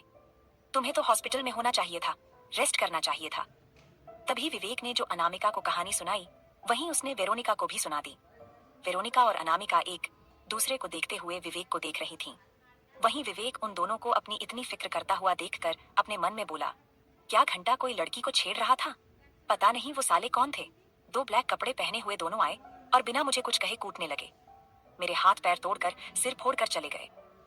अब अगर इन्हें वो बात बताऊंगा तो इन लड़कियों के सामने मेरी क्या इमेज रह जाएगी, इसलिए ये झूठी मुट्ठी कहानी बनाकर बता रहा हूं मैं, ताकि इनकी सिंपैथी भी मिल जाए और उनकी नजरों में मैं हीरो भी बन जाऊं। तभी अनामिका ने कहा, हाँ विवेक, तुम्हें घर जाना चाहिए, तुम्हें रेस्ट करने की जरूरत है। तभी वेरोनिका ने कहा, विवेक तुम एक हीरो हो, रियल हीरो, जिसने एक लड़की की इज्जत लूटने से बचाने के लिए खुद गुंडों से पिट गए। You know what, I am proud of you and proud of me that I am your friend. Anamika Veronica को देख रही थी, वहीं वेरोनिका विवेक के कंधे को दबाते हुए उससे बातें कर रही थी। विवेक तो भाई उसके मन में लड्डू फूट रहे थे कि वो एक हीरो की तरह उन्हें नजर आ रहा था। सच्चाई क्या थी ये तो उसे ही पता था। तभी वहां पर डिपार्टमेंट के हेड मैनेजर आए और उनसे बोले, तुम तीनों यहाँ क्या कर रहे हो? चलो अपने अपने डेस्क पर जाओ और काम करो। और विवेक, तुम इस तरह से आकर यहाँ पर क्या दिखा रहे हो कि तुम अपने काम के लिए कितने सीरियस हो? तुम्हें इन्फॉर्म कर देना चाहिए था। तभी विवेक ने कहा, नहीं सर, मुझे आज दिल्ली वाली क्लाइंट की रिपोर्ट जमा करनी थी, इसलिए मैं आ गया। और जो ऐप अभी लॉन्च होने वाला है उसकी भी डिटेल्स मुझे आपसे लेनी थी और उससे रिलेटेड कुछ डिस्कस करना था, इसलिए मैंने अपनी इस हालत को नजरअंदाज करके यहाँ आ गया। हेड मैनेजर ने विवेक से कुछ नहीं कहा और अनामिका की तरफ देखते हुए बोले, वैसे अनामिका तुमसे एक बात पूछनी थी। कल से तुम बॉस के साथ काम कर रही हो क्योंकि तुम्हें बॉस का पर्सनल सेक्रेटरी बना दिया गया है, तो अब तो तुम उन्हें देख भी पाओगी। तो क्या तुम हमें बता सकती हो कि सर कैसे दिखते हैं? अनामिका पहले तो हिचकिचाई कि वो अभिमन्यु के बारे में सबको कैसे बता सकती है, लेकिन फिर उसने सोचा कि एक न एक दिन तो ऐसा होगा ही कि अभिमन्यु सबके सामने आएगा और फिर वो अभिमन्यु की पर्सनल सेक्रेटरी के तौर पर काम कर रही है, तो ये लाजिमी था कि अभिमन्यु उसके सामने आने वाला था। तभी अनामिका ने वेरोनिका का फोन लिया और उसमें से वो वीडियो ओपन किया जिसमें अभिमन्यु अनामिका को ढूंढते हुए सबके सामने आ गया था। उसमें अभिमन्यु की पिक्चर को दिखाते हुए अनामिका ने कहा, ये है हमारे बॉस अभिमन्यु राणावत। सब उस क्लिप में अभिमन्यु को हैरानी से देख रहे थे। तभी अनामिका ने हेड मैनेजर से कहा, सर, मैं आपको बता रही हूँ, लेकिन ये बात बाहर नहीं जानी चाहिए, नहीं तो बॉस मुझे जॉब से ही निकाल देंगे। हेड मैनेजर ने अनामिका से कहा, तुम फिक्र मत करो, हम किसी को नहीं बताएंगे, लेकिन जो भी कहो, हमारे बॉस हैं, बड़े हैंडसम। हेड मैनेजर के हाथ से अपना फोन छीनते हुए वेरोनिका ने अभिमन्यु की वीडियो देखते हुए बोली, ये तो वही है ना जो उस दिन हमारे ऑफिस में अचानक आ गए थे। ये हमारे बॉस हैं? ओह गॉड, क्या हॉट बंदा है। मैं तो आज तक इन्हें देखी ही नहीं पाई थी, बस इनके बारे में सुना था और इन्हें पसंद करने लगी थी, लेकिन अब तो मैं उनके लिए सब कुछ कर गुजरूं, ये जो चाहें। वेरोनिका की बात अनामिका को जरा भी अच्छी नहीं लगी थी, लेकिन उसने अभी कुछ नहीं कहा और वीडियो को डिलीट करते हुए बोली, ये वीडियो कहीं और नहीं जानी चाहिए, और ये कि अभिमन्यु हमारे बॉस हैं, इस बारे में किसी और को पता भी नहीं चलना चाहिए। तभी हेड मैनेजर अनामिका से बोले, मेरी तरफ से तुम बेफिक्र रहो, मैं किसी को नहीं बताने वाला। इतना कहकर वो अपने केबिन की तरफ चले गए। विवेक और वेरोनिका को देखते हुए अनामिका बोली, तुम दोनों भी अपना मुंह बंद रखना, क्योंकि अगर बॉस को पता चला कि उनकी इमेज के बारे में और उनके लुक के बारे में मैंने तुम सबको इन्फॉर्म किया है तो फिर मेरी खैर नहीं। इतना कहकर अनामिका वहां से लिफ्ट की तरफ बढ़ने लगी। तभी वेरोनिका ने जल्दी से आगे बढ़कर अनामिका को रोकते हुए कहा, अनु, अनु, एक बात कहना था तुझसे। अनामिका रुकी और बोली, हाँ बोलो, क्या बात है। वेरोनिका अपनी बत्तीसियां दिखाते हुए अनामिका से बोली, एक्चुअली तू एक काम करना, तू बॉस की पर्सनल सेक्रेटरी की पोजीशन से रिजाइन दे दे, और तेरी कोडिंग स्किल इतनी अच्छी है कि तुझे ऑफिस से निकाला नहीं जाएगा। तू फिर से अपने कोडिंग डिपार्टमेंट में ट्रांसफर हो जाएगी, मैं बॉस की पर्सनल सेक्रेटरी बन जाती हूँ। वो क्या है ना यार, तुझे तो पता है कि मैं बॉस को कितना पसंद करती हूँ, ऐसे में मैं उन्हें सेड्यूस भी कर पाऊंगी, और हमारे बीच अगर कुछ हो गया तो बॉस मुझसे शादी करने से मना भी नहीं कर पाएंगे। वेरोनिका की ये कहते ही अनामिका ने उसे एक अजीब नजरों से देखा और कहा, कुछ शर्म करोगी वेरोनिका, इस तरह से खुले मुंह सबके सामने बोल रही हो कि तुम बॉस को सेड्यूस करोगी। इतना कहकर अनामिका लिफ्ट के अंदर चली गई। उसने 49वें फ्लोर का बटन प्रेस किया और वेरोनिका को डोर बंद होने तक घूरती रही। उसे वेरोनिका पर गुस्सा तो बहुत जोर का आया था। उसका मन किया कि वो इतनी जोरदार थप्पड़ मारकर वेरोनिका का मुंह लाल कर दे, लेकिन अभी उसने अपना गुस्सा कंट्रोल कर लिया और वो खड़ी खड़ी ये सोच रही थी कि कोई उसके पति पर लाइन कैसे मार सकता है, वो भी उसी से उसके पति को सेड्यूस करने की बात कह रही है। अनामिका अभी खुद में ही बड़बड़ा रही थी, मैं इस वेरोनिका को ना छोड़ूंगी। नहीं, ये मेरे पति को कैसे ऐसा बोल सकती है, कमीनी कहीं की। मन तो कर रहा है इसका मुंह नोच लूं, लेकिन अभी मैं कुछ कर नहीं सकती। अगर अभी समीरा होती ना, तो मैं उसके साथ मिलकर कब का इसका भरता बना देती। अनामिका ये सब बड़बड़ा ही रही थी कि लिफ्ट का डोर ओपन हुआ, क्योंकि वो 49वें फ्लोर पर पहुंच चुकी थी। अनामिका बाहर निकली और सीधे अभिमन्यु के केबिन के पास पहुंची और उसने डोर पर नॉक किया। अभिमन्यु ने धीमे आवाज में कहा, कम इन। अनामिका अंदर गई और चुपचाप जाकर सोफे पर बैठ गई, क्योंकि अनामिका के लिए केबिन में कोई डेस्क नहीं बनाया गया था, क्योंकि ये उसके पति का ऑफिस था। वो जहां बैठकर जैसे चाहे काम कर सकती थी, चाहे तो वो बॉस की चेयर पर भी बैठ सकती थी। इसलिए अभिमन्यु ने अनामिका के लिए कोई डेस्क बनाने का ऑर्डर तक नहीं दिया था, क्योंकि अनामिका चुपचाप जाकर सोफे पर बैठी थी। तो अभिमन्यु ने उसे देखकर पूछा, क्या हुआ, अपने टूटे फूटे फ्रेंड से मिलकर आ गई? तुम्हारे होठों पर मुस्कान आई, मैंने कहा था ना स्माइल करोगी तुम। अभिमन्यु की बातें सुनकर अनामिका हैरानी से उसे देखते हुए बोली, विवेक के हाथ पैर तोड़ने वाले आप हो? मतलब लड़की को गुंडों से छेड़ने के लिए आपने कहा था, वो सब आपके लोगों ने किया था? आप ऐसा कैसे कर सकते हैं किसी लड़की के साथ? अभिमन्यु ने अनामिका से कहा, क्या बोले जा रही हो? कौन सी लड़की? मैंने बस अपने बॉडीगार्ड से कहा था कि उसके हाथ पैर तोड़ दे। अनामिका अपनी जगह से उठी और जाकर अभिमन्यु की चेयर की दोनों आर्म पर हाथ रखते हुए उसके ऊपर झुकते हुए बोली, आप ये कह रहे हो कि आपने अपने बॉडीगार्ड्स को कहकर विवेक को पिटवाया, उसके हाथ पैर तुड़वाए? लेकिन विवेक कह रहा है कि कल जब वो घर जा रहा था तो रास्ते में कोई लड़की भागती हुई उसकी तरफ आ रही थी, जिसके पीछे 12-15 गुंडे पड़े थे जो उसके साथ बदतमीजी कर रहे थे, वो रेप वगैरह। ये कहते हुए अनामिका के लहजे में थोड़ा सा दर्द हो गया था, तो अभिमन्यु ने कहा, अच्छा आगे क्या हुआ? उस लड़की को बचाने के चक्कर में विवेक ने उन लड़कों से लड़ाई कर ली। वो 12-15 लोग थे, इसलिए उन्होंने विवेक को भी बहुत मारा, और विवेक ने उन लड़कों से लड़कर उस लड़की को बचा लिया। अनामिका की ये बातें सुनकर अभिमन्यु जोर जोर से हंसने लगा और उसने अनामिका को खींचकर अपनी गोद में बैठा लिया। उसके गाल को पकड़कर इधर उधर घुमाते हुए उसके गाल पर किस करते हुए बोला, ओ मेरी भूली गए माय डियर वाइफ, तुम्हारा ये फ्रेंड झूठ बोल रहा है, ऐसा कुछ हुआ ही नहीं है। उसे मेरे बॉडीगार्ड्स ने मारा है और उसके हाथ पैर तोड़े, क्योंकि उसने मेरी वाइफ को छूने की कोशिश की थी। और जो भी मेरी वाइफ को छूने की या उसकी तरफ देखने की कोशिश करेगा, क्या मैं उसे सही सलामत छोड़ दूंगा? ये कहते हुए अभिमन्यु ने अनामिका के गाल पर फिर से किस कर लिया था। इससे आगे जानेंगे कि आगे इस कहानी में क्या होगा, लेकिन उसके लिए आप सबको सुननी पड़ेगी मेरी ये कहानी जिसका नाम है हर डेंजरस विलन। अनामिका अभिमन्यु की गोद में बैठी हुई थी और अभिमन्यु के हाथ उसकी कमर पर थे। अभिमन्यु ने धीरे से अपने चेहरे को अनामिका के कंधे पर रखा और अपने होंठ उसकी गर्दन पर चलाते हुए अपने मन में बोला, जो सुकून मुझे चाहिए था सारिका के साथ, वो मुझे मिल रहा है तुम्हारे साथ। शायद भगवान ने तुम्हें ही मेरे लिए बनाया है और इसलिए शायद मुझे आज तक कभी सारिका नहीं मिली। मैं तुम्हें पूरी तरह से वो खुशी देने की कोशिश करूंगा जिसकी तुम हकदार हो। तभी एकदम से अनामिका उसकी गोद से झटके से उठते हुए बोली, क्या कर रहे हो? कोई भी आ सकता है, ऑफिस है। तभी अभिमन्यु ने उसे वापस उसके कमर से पकड़कर अपनी गोद में खींचकर बैठाते हुए कहा, ये मेरा केबिन है, यहाँ कोई नहीं आता बिना मेरी परमिशन के। फिर मदहोशी भरी आवाज में अनामिका के होठों की तरफ देखते हुए बोला, और अगर कोई आ गया तो उसकी खैर नहीं, क्योंकि मेरे कैबिन में आना अलाउड नहीं है। तभी अनामिका अभिमन्यु के चेहरे के एकदम पास अपना चेहरा लाकर बोली, और जो आपके दोनों फ्रेंड थे, जैसे कि नमन सर और वो दोनों, उनके बारे में तो मुझे ज्यादा कुछ पता भी नहीं है, क्योंकि उन्हें भी मैंने आज तक नहीं देखा था। सिर्फ नमन सर ही आते थे, हम सबके सामने ऑर्डर देते थे सभी। अभिमन्यु ने अनामिका को वापस से आगे की तरफ मोड़ा और उसके कंधे पर अपना चेहरा टिकाते हुए बोला, उस दिन जो कंप्यूटर ऑपरेट कर रहा था ना, वो रोहित है, एक नंबर का प्लेबॉय। आज तक ऐसी कोई लड़की नहीं होगी जिसे उसने पटाकर उनके साथ नाइट स्पेंड नहीं किया हो। लेकिन हाँ, एक बात है उसमें कि वो कभी भी ऑफिस में किसी के साथ रिलेशन नहीं बनाना चाहता है, क्योंकि ऑफिस में अगर हुआ तो सबको पता चल जाएगा। और ये बात भी है कि वो कभी किसी के साथ जबरदस्ती नहीं करता। कोई लड़की अगर उसे सामने से अप्रोच करे तो वो उसके लिए कभी मना नहीं करेगा, लेकिन कभी ऐसा हुआ नहीं है कि उससे किसी ने मना किया हो। फिर जो दूसरा शख्स था ना, वो अनुराग है। उसकी एक छोटी सी बेटी है, एंजेल, बहुत प्यारी है, और वो दोनों बाप बेटी एक दूसरे के साथ अपनी लाइफ में बहुत खुश हैं। तभी अनामिका ने पूछा, और एंजेल की मम्मी? अभिमन्यु थोड़ी देर चुप रहा, फिर बोला, जो लोग दुनिया से चले जाते हैं उनके बारे में जानने की जरूरत नहीं है। अनामिका को थोड़ा अजीब लगा, लेकिन फिर उसने कुछ नहीं कहा, क्योंकि अभिमन्यु जानता था कि अनुराग अपनी वाइफ के बारे में कभी बात नहीं करना चाहता था, क्योंकि उसने तो उसे बहुत प्यार किया था, लेकिन उसे क्या मिला? प्यार के बदले धोखा। और इसलिए ही अनुराग ने सबसे कहा कि उसकी वाइफ मर चुकी है, क्योंकि वो सच में यही मानता था कि उसकी वाइफ मर चुकी है, जो अब उसकी जिंदगी में कभी लौट नहीं सकती। अभिमन्यु अनामिका को सबके बारे में बताता जा रहा था और अनामिका चुपचाप उसकी गोद में बैठी सुन रही थी। तभी अभिमन्यु ने जो कहा वो सुनकर अनामिका एकदम से चौंक उठी। अभिमन्यु ने कहा, तुम्हें पता है एंजेल कितनी प्यारी है? तुमने उसे देखा नहीं है ना? मैं तुम्हें उससे मिलवाने ले जाऊंगा, और मैं चाहता हूँ कि एंजेल की तरह एक प्यारी सी बेटी हमारी भी हो, जो हमारे इस रिश्ते को मजबूत करे, और मॉम भी यही चाहती है। अभिमन्यु ये कहते हुए शरारत से अनामिका को देख रहा था।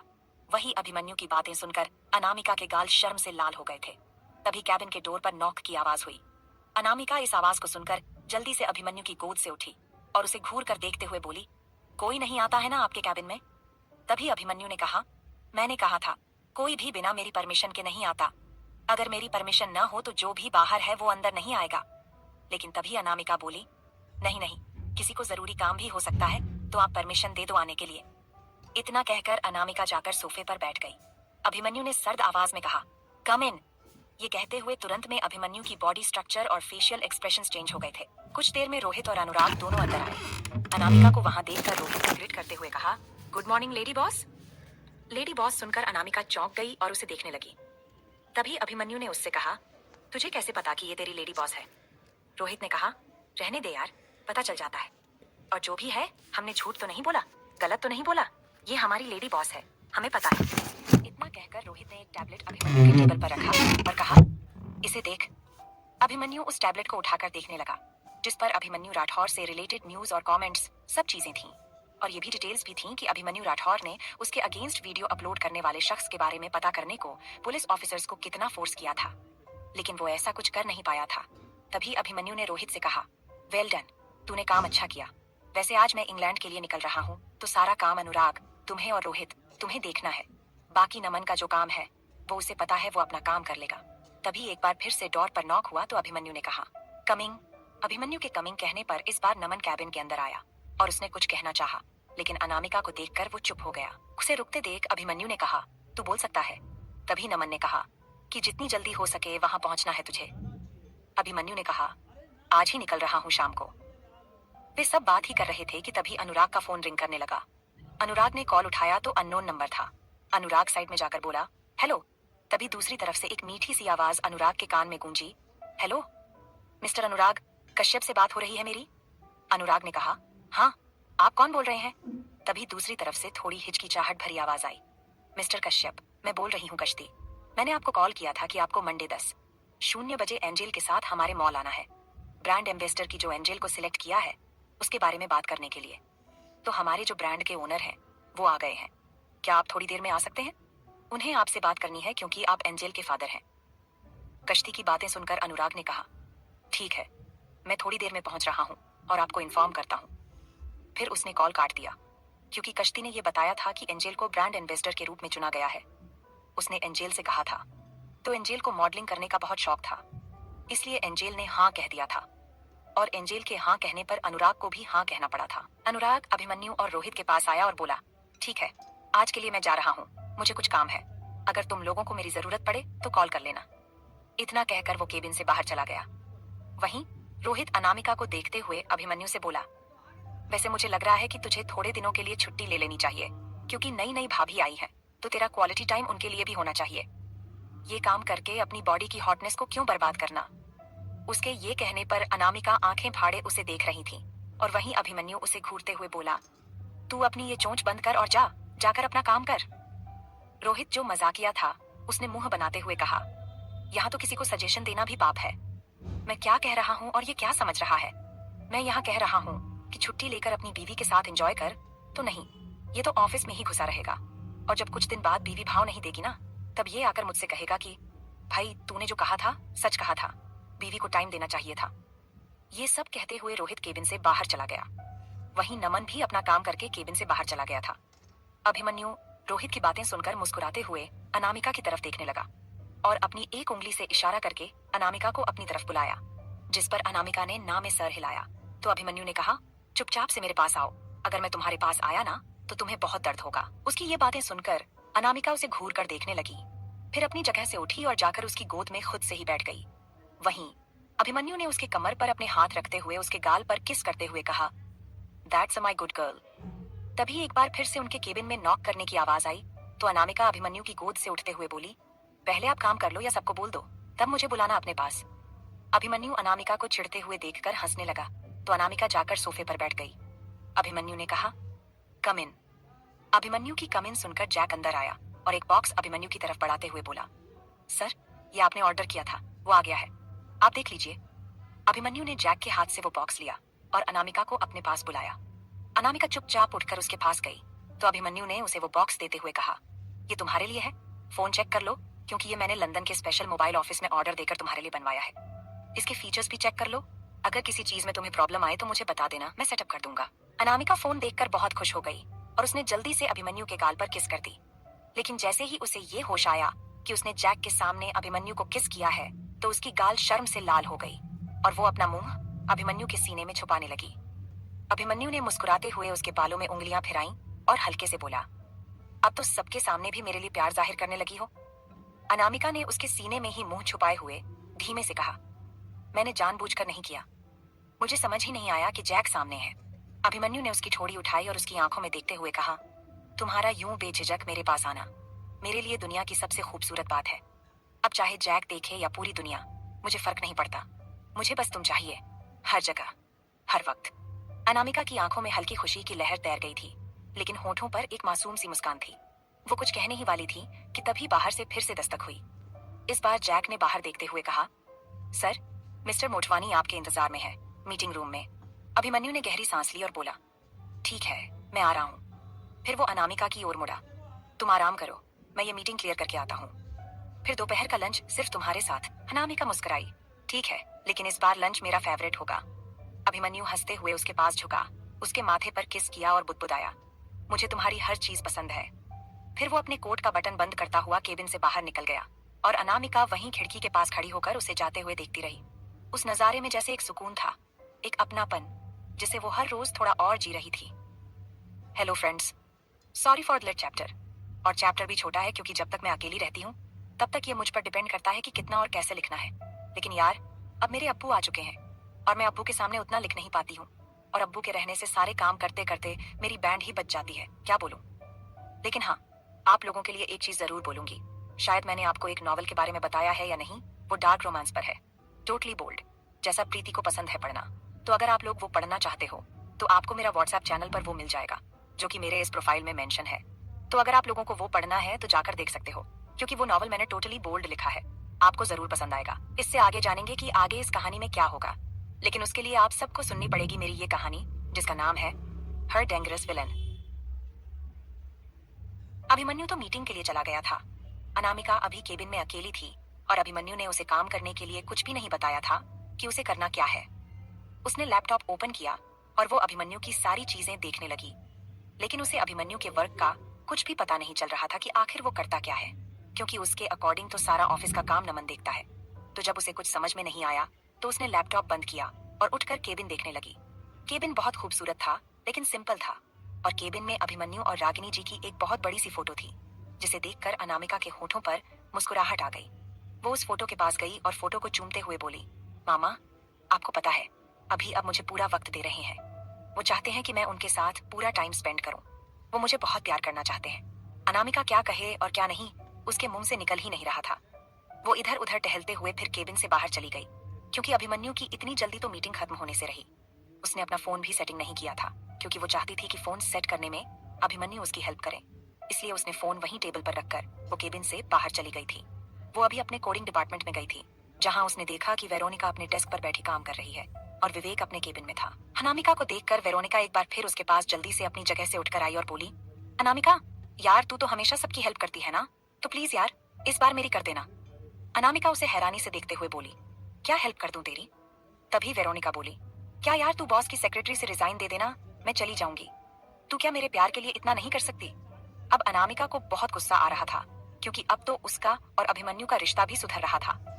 अनामिका ने अपने सीने पर हाथ फोल्ड किया और कहा, तू मुझे एक बात बता, मेरे रिजाइन देने के बाद भी अगर अभिमन्यु सर ने तुझे अपनी सेक्रेटरी के लिए अपॉइंट नहीं किया तो तू क्या करेगी? उसकी बात सुनकर वेरोनिका सोचने लगी, फिर बोली, मैं उन्हें। लेकिन उसके पास कोई जवाब नहीं था। तभी अनामिका ने ठिठकते हुए कहा, पहले तो एक काम कर, अभिमन्यु सर को पटा ले कि वो तुझे अपनी सेक्रेटरी की जॉब के लिए हायर करें, और जब तू मुझे ये गुड न्यूज सुनाएगी तो उसी टाइम मैं सर से कहकर रिजाइन दे दूंगी। ठीक है, अब तू अपना काम कर, मैं जा रही हूँ अपना काम करने के लिए। इतना कहकर अनामिका गुस्से से तमतमाते हुए अभिमन्यु के केबिन की तरफ चली गई। अभी अनामिका आकर अपने केबिन में बैठी ही थी कि तभी डोर बाहर की तरफ से खुला और अभिमन्यु अपने कोट के बटन खोलता हुआ अंदर आया। उसने कोट खोलकर सोफे पर फेंका और जाकर अनामिका के बगल में सोफे पर बैठ गया। उसने अनामिका के कंधे पर अपना सिर रखा और कहा, ये मीटिंग्स हैंडल करना भी ना कभी कभी बहुत क्रिटिकल हो जाता है। अनामिका चुपचाप बैठी थी तो अभिमन्यु ने टेबल पर रखा फोन देखा और उसे उठाते हुए कहा, क्या हुआ, तुमने फोन अभी तक सेट नहीं किया क्या? तभी अनामिका ने कहा, नहीं, मैंने सोचा आप कर दोगे। तो अभिमन्यु ने फोन अनबॉक्स किया और उसे सेटिंग करने के लिए स्टार्ट किया। उसने सारे एप्स और सिस्टम को सेट करते हुए अनामिका से पूछा, किसका नंबर ऐड करना है पहले बताओ? नंबर याद है तो बोलो, नहीं तो तुम अपना जीमेल अकाउंट लॉग इन करो। याद है तो तुम्हारे सारे नंबर्स और फोटोज आ जाएंगे। अभिमन्यु की बात सुनकर अनामिका ने कहा, मॉम का नंबर पहले डायल करते हैं। आपको याद है मॉम का नंबर? बताओ। अनामिका ने अभिमन्यु के हाथ से फोन छीन लिया और उसकी तरफ देखने लगी तो अभिमन्यु उसे रागिनी जी का नंबर बताने लगा। अनामिका ने नंबर डायल किया और रिंग जाने लगी। तभी दूसरी तरफ से रागिनी जी ने कॉल रिसीव किया और कहा, हेलो, कौन? रागिनी जी की आवाज सुनकर अनामिका चहकते हुए बोली, मॉम, मैं हूँ आपकी अनु। इन्होंने मेरे लिए फोन मंगा दिया तो मैंने आपका नंबर सेव किया और इसलिए आपको कॉल किया, मैंने बात करने के लिए। मामा, मेरा फोन ना बहुत अच्छा है, आपको पता है, इन्होंने स्पेशली ऑर्डर देकर मेरे लिए ये फोन मंगवाया है। तभी रागिनी जी ने कहा, अनु, तुम अभी का नाम ले सकती हो बेटा। तभी अनामिका ने शर्माकर अभिमन्यु की तरफ देखा और कहा, हाँ मामा, अभी ने मेरे लिए ये फोन मंगवाया, मुझे बहुत पसंद आया। अब अनामिका रागिनी जी से केबिन में टहलते हुए बात कर रही थी। तभी उसे अपनी गर्दन पर गर्म सांसें और पेट पर ठंडी उंगलियों के छुअन का एहसास हुआ, जिससे अनामिका सिहर सी गई और उसके मुंह से एक आह निकल गई, जो दूसरी तरफ रागिनी जी ने भी सुन ली थी। अनामिका ने अभिमन्यु के हाथ को अपने कमर से हटाते हुए कहा, क्या कर रहे हो? मैं मामा से बात कर रही हूँ ना। तभी अभिमन्यु ने बिना कुछ कहे बस अनामिका की गर्दन पर अपने होंठ चलाने लगा, क्योंकि कहते हैं कि जब एक मर्द की जिंदगी में एक औरत आती है और वो भी उसकी बीवी बनकर, उसकी खूबसूरत बीवी उसके पास हो, तो मर्द खुद को कंट्रोल नहीं कर पाता है। और अभी यही अभिमन्यु के साथ हो रहा था कि वो अनामिका के करीब आकर खुद को उसमें खोने लगा था। अभिमन्यु ने धीरे से अनामिका के कान में कहा, तुम बाद में बात कर लेना ना, अभी प्लीज मेरे साथ। तभी अनामिका ने अभिमन्यु को खुद से दूर किया और वो दूसरी साइड जाते हुए रागिनी जी से बोली, मॉम, मैं ये सोच रही थी कि आज मैं और अभी आउट ऑफ इंडिया चले जाएंगे, तो क्या आप समीरा को जाकर देख लेंगी? क्योंकि वो भी अकेली है और हमारे जाने के बाद आप भी अकेली हो जाएंगी, तो क्यों ना आप दोनों साथ में रहो। अनामिका के ये कहने पर रागिनी जी ने कहा, ठीक है, मैं समीरा को जाकर देख लूंगी और मैं उसे अपने साथ घर लाने के लिए मना भी लूंगी। तुम बिना किसी टेंशन के बाहर जाओ और अभिमन्यु के साथ एंजॉय करो। और अभी के लिए तुम फोन रखो, जो मेरा बेटा क्या कह रहा है उसकी बात सुनो। इतना कहकर रागिनी जी हंसते हुए फोन रख देती हैं। और अनामिका ने एक बार घूर कर अभिमन्यु को देखा और अपना फोन अपने ही सिर पर मुस्कुराते हुए मारने लगी। उसके ऐसा करते ही अभिमन्यु उसके पास आया और उसके हाथ को पकड़कर खींचकर उसे वॉल से सटाकर उसके होंठों के पास अपने होंठ लाकर धीरे से बोला, अब जब मैं करीब आना चाहता हूं तो तुम दूर जाओगी? बिल्कुल नहीं, मैं नहीं चाहता कि तुम मुझसे दूर जाओ। अब तो तुम्हें मेरी बाहों में आना है, मेरे जिस्म से मेरी रूह में उतरना है। ये कहकर अभिमन्यु ने अनामिका के होंठों पर अपने होंठ रख दिए और उसे किस करते हुए उसकी थाइस को पकड़कर ऊपर उठाया और अनामिका को उसके हिप से होल्ड किया। अनामिका ने भी उसकी कमर पर अपने दोनों पैर लपेट लिए और अपने हाथ उसके बालों पर रखकर अपनी उंगलियां फिराने लगी। वहीं दूसरी तरफ अनुराग आज उस मॉल में आया था जहां से उसने एंजल के लिए प्रिंसेस फ्रॉक ली थी। वो गया तो कश्ती उसी का इंतजार कर रही थी। उसने अभी सेल्स गर्ल की ड्रेस पहन रखी थी, लेकिन उसमें भी कश्ती बहुत प्यारी लग रही थी। मासूम सी मुस्कुराहट उसके होठों पर थी और एंजल को देखकर जो खुशी उसके चेहरे पर नजर आई, वो देखकर तो ऐसा लग रहा था जैसे कि एंजल की माँ कोई और नहीं बल्कि कश्ती ही है। एंजल भी उसे देखकर दौड़कर जाकर उसके गोद में चढ़ गई और कश्ती ने भी उसे झुककर अपने गोद में उठाते हुए उसकी गाल पर किस करके कहा, hello angel, how are you? Angel ने मुस्कुराते हुए कहा, मैं ठीक हूँ आंटी, आप कैसे हो? मैं भी बिल्कुल ठीक हूँ और मुझे एंजल को देखने का मन कर रहा था, इसलिए मैंने एंजल के पापा को कॉल करके कहा कि वो एंजल को यहाँ लाएं, कश्ती बोली। अनुराग तो एंजल को किसी अजनबी के साथ इस तरह मिलते हुए देखकर बिल्कुल हैरान था, क्योंकि इन 7 सालों में एंजल ने किसी भी अजनबी की तरफ इस तरह का अफेक्शन नहीं दिखाया था। बल्कि वो तो अगर अनुराग के साथ कहीं जाती भी थी तो बस अनुराग की उंगली पकड़कर उसके आगे पीछे घूमती रहती थी। लेकिन आज पहली बार था जब एंजल ने अनुराग का हाथ छोड़कर जाकर किसी और का हाथ पकड़ा था। कश्ती धीमे कदमों से चलकर अनुराग के पास आई और उसने कहा, वेलकम सर, आप चलकर अंदर बैठिए, हमारे ओनर आ रहे होंगे। अनुराग ने बस हाँ में सर हिलाया और वो कश्ती के साथ केबिन के अंदर जाने लगा। वहीं एंजल कश्ती की गोद में ही थी और वो उससे बातें कर रही थी। तभी वे लोग केबिन के अंदर आए तो कश्ती ने एंजल से पूछा, बेबी को भूख लगी है, कुछ खाओगी? एंजल ने कहा, बर्गर, पिज्जा, पेस्ट्री और कोल्ड ड्रिंक। इतना सारा एंजल के मुंह से सुनकर कश्ती ने उसे घूर कर देखा और उसके पेट में गुदगुदी करते हुए कहा, इस छोटू से पेट में बहुत जगह है ना, तुम्हें सब चीज एक बार में खाना है, लेकिन ध्यान से, अगर बीमार पड़ गई तो? तभी एंजल ने अनुराग की तरफ दिखाकर कहा, पापा ठीक कर देंगे, उनके पास एक जादू की छड़ी है। मैं जब भी बीमार पड़ती हूँ ना, पापा उस जादू की छड़ी को गोल गोल यूं करके घुमाते हैं और मैं ठीक हो जाती हूँ। उसके इस बात पर अनुराग के होठों पर मुस्कुराहट आ गई थी, तो वहीं कश्ती खिलखिलाकर एंजल की बातों पर हंसने लगी थी। कश्ती एंजल को गोद में लिए हुए ही मुस्कुराते हुए बोल पड़ी, ओहो, तो हमारे एंजल के पापा कोई मामूली इंसान नहीं, जादूगर हैं। एंजल ने गर्दन घुमाकर अनुराग की तरफ देखा और बोली, हाँ, मेरे पापा सुपर हीरो हैं, सबसे स्ट्रॉन्ग। अनुराग ने प्यार से मुस्कुराते हुए कहा, और मेरी एंजल, मेरी सुपर गर्ल। इतना सुनते ही कश्ती की आंखों में नमी सी तैर गई। उसने तुरंत अपने चेहरे पर आई उस मासूम सी उदासी को छुपाने की कोशिश की और चेहरा दूसरी तरफ कर लिया। कश्ती ने एंजल को धीरे से चेयर पर बिठाया और उसके सामने टेबल पर पेस्ट्री और कोल्ड ड्रिंक रख दी। लो एंजल, पहले ये खा लो, फिर हम लोग मिलकर बर्गर और पिज्जा भी खा लेंगे। एंजल खुश होकर खाने लगी और कश्ती अब अनुराग की तरफ मुड़ी। सर, आपने बताया नहीं, आपको ड्रेस कैसी लगी जो आपने एंजल के लिए मंगवाई थी? अनुराग ने एक गहरी सांस ली और कहा, बहुत प्यारी थी, लेकिन उस ड्रेस से ज्यादा जिसे देखकर मैं हैरान रह गया वो ये कि एंजल ने पहली बार किसी अजनबी के साथ इतनी जल्दी बॉन्ड बना लिया। कश्ती ने नजरें झुका ली और धीमे लहजे में बोली, कभी कभी बच्चे बिना सोचे समझे सही लोगों को पहचान लेते हैं, दिल से। अनुराग कुछ पल उसे देखता रहा, उसकी आंखों की मासूमियत, उसकी हंसी के पीछे छुपी गहरी चुप्पी, सब कुछ जैसे उसे किसी पुरानी याद में खींच रहा था। कश्ती, अनुराग ने पहली बार उसका नाम अपने होंठों से लिया। कश्ती चौंकी, लेकिन उसने खुद को संभाल लिया। जी सर, तुम एंजल से इतनी जल्दी कनेक्ट कैसे कर गई? क्या पहले भी बच्चों के साथ काम किया है? कश्ती कुछ पलों तक चुप रही, फिर बोली, नहीं सर, एंजल से मिलने के बाद पहली बार ऐसा लगा कि जैसे जैसे ये रिश्ता सिर्फ आज का नहीं है। अनुराग का दिल एक अजीब सी बेचैनी से भर गया। वो समझ नहीं पा रहा था कि उसे क्या हो रहा है, लेकिन वो ये जरूर महसूस कर रहा था कि कश्ती सिर्फ एक सेल्स गर्ल नहीं थी, उसके और एंजल के बीच कोई अनकहा सा रिश्ता था। आखिर क्यों अनुराग को ऐसा लग रहा था कि कश्ती और एंजल के बीच कोई रिश्ता है? क्या ये सच है या सिर्फ अनुराग का कोई वहम है? इससे आगे जानेंगे कि आगे इस कहानी में क्या होगा। लेकिन उसके लिए आप सबको सुननी पड़ेगी मेरी ये कहानी जिसका नाम है हर डेंजरस विलन।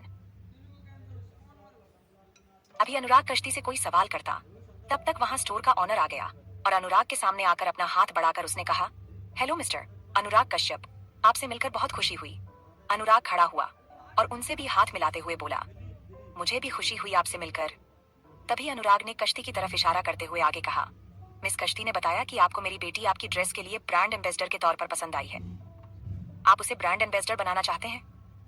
तभी स्टोर का ऑनर मिस्टर मलिक अनुराग और एंजल की तरफ देखकर बोला, मैं सिर्फ आपकी बेटी को अपने स्टोर का ब्रांड एम्बेसडर नहीं बनाना चाहता, बल्कि मैं आपको भी अपने मेल कॉस्ट्यूम का ब्रांड एम्बेसडर बनाना चाहता हूँ। क्योंकि मैंने कश्ती के फोन पर आपकी, आपकी बेटी की और कश्ती तीनों की फोटो देखी, जो एक परफेक्ट कपल और फैमिली की तरह लग रही थी। और यकीन मानिए, उस फोटो को मेरे डिजाइनर ने भी बहुत पसंद किया। उसने कहा कि अगर आप तीनों हमारे डिजाइन किए हुए ड्रेस पहनकर एड शूट करें तो मॉडलिंग की दुनिया में टहलका मच जाएगा। इसलिए मैंने कश्ती को जोर देकर आपको यहाँ बुलाने को कहा था।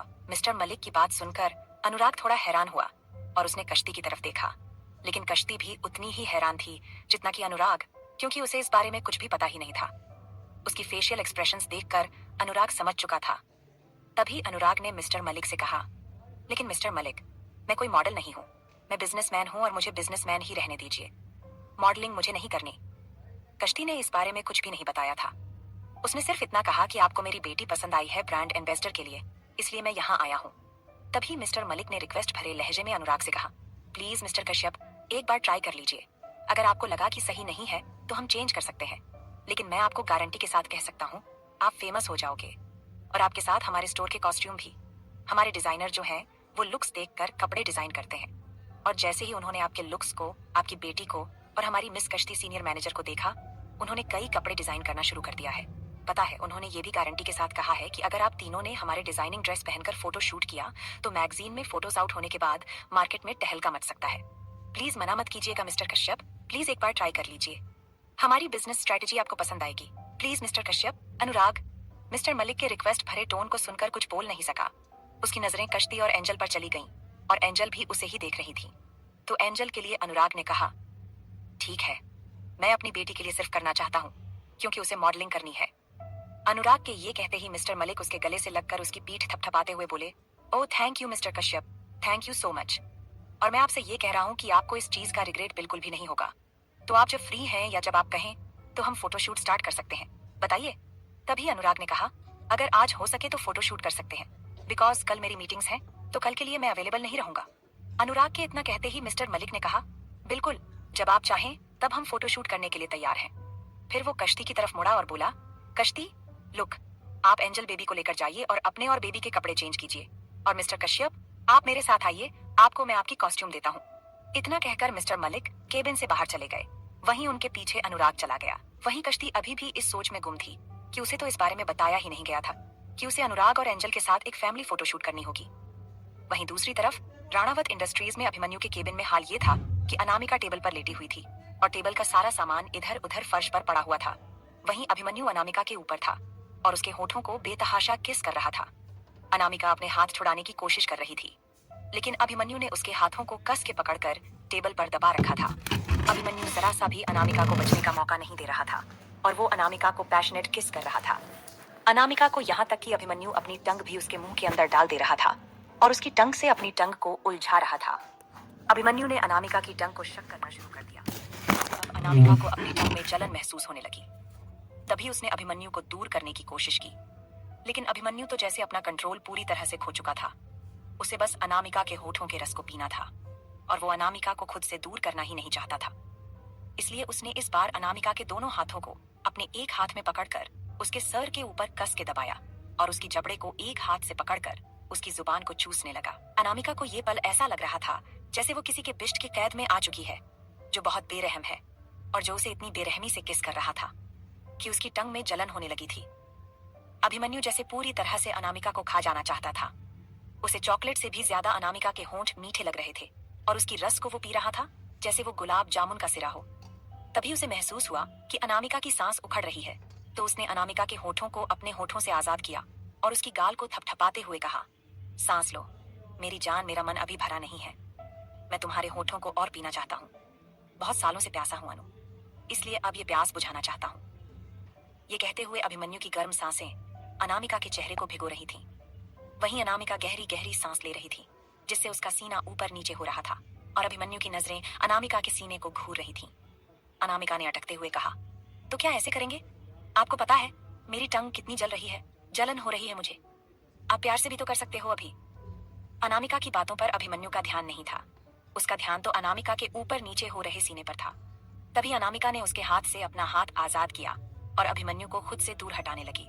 तभी अभिमन्यु ने उसके हाथ को फिर से पकड़कर टेबल पर दबाते हुए कहा, मैंने कहा ना, मेरी प्यार से अभी नहीं बुझी है। तुम मेरे लिए समंदर का वो पानी हो जिसे मैं पीकर अपनी प्यास बुझाना चाहता हूँ। ये कहते हुए अभिमन्यु ने अनामिका की गर्दन पर अपने होंठ रख दिए और उन्हें धीरे धीरे किस करने लगा। साथ ही उसके हाथ अनामिका की उंगलियों में फंस चुके थे। अनामिका के मुंह से सिसकियां निकल रही थीं, क्योंकि ये पल उसके लिए भी पहली बार था, क्योंकि वो अभिमन्यु के अलावा कभी किसी के इतने करीब नहीं गई थी।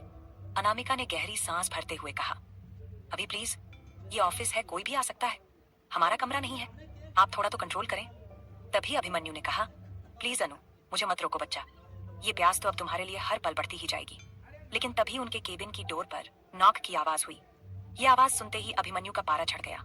उसकी आंखें गुस्से से लाल हो गईं। उसने पहले तो अनामिका को गुस्से से घूर कर देखा, क्योंकि अभी तुरंत ही अनामिका ने ये कहा था कि ये उनके ऑफिस का केबिन है और कोई भी आ सकता है, और तुरंत ही केबिन के डोर पर नॉक की आवाज हुई। अभिमन्यु ने एक गुस्से भरे लहजे में पूछा, कौन है? तभी केबिन के डोर से जैक ने कहा, बॉस, मैं हूं जैक।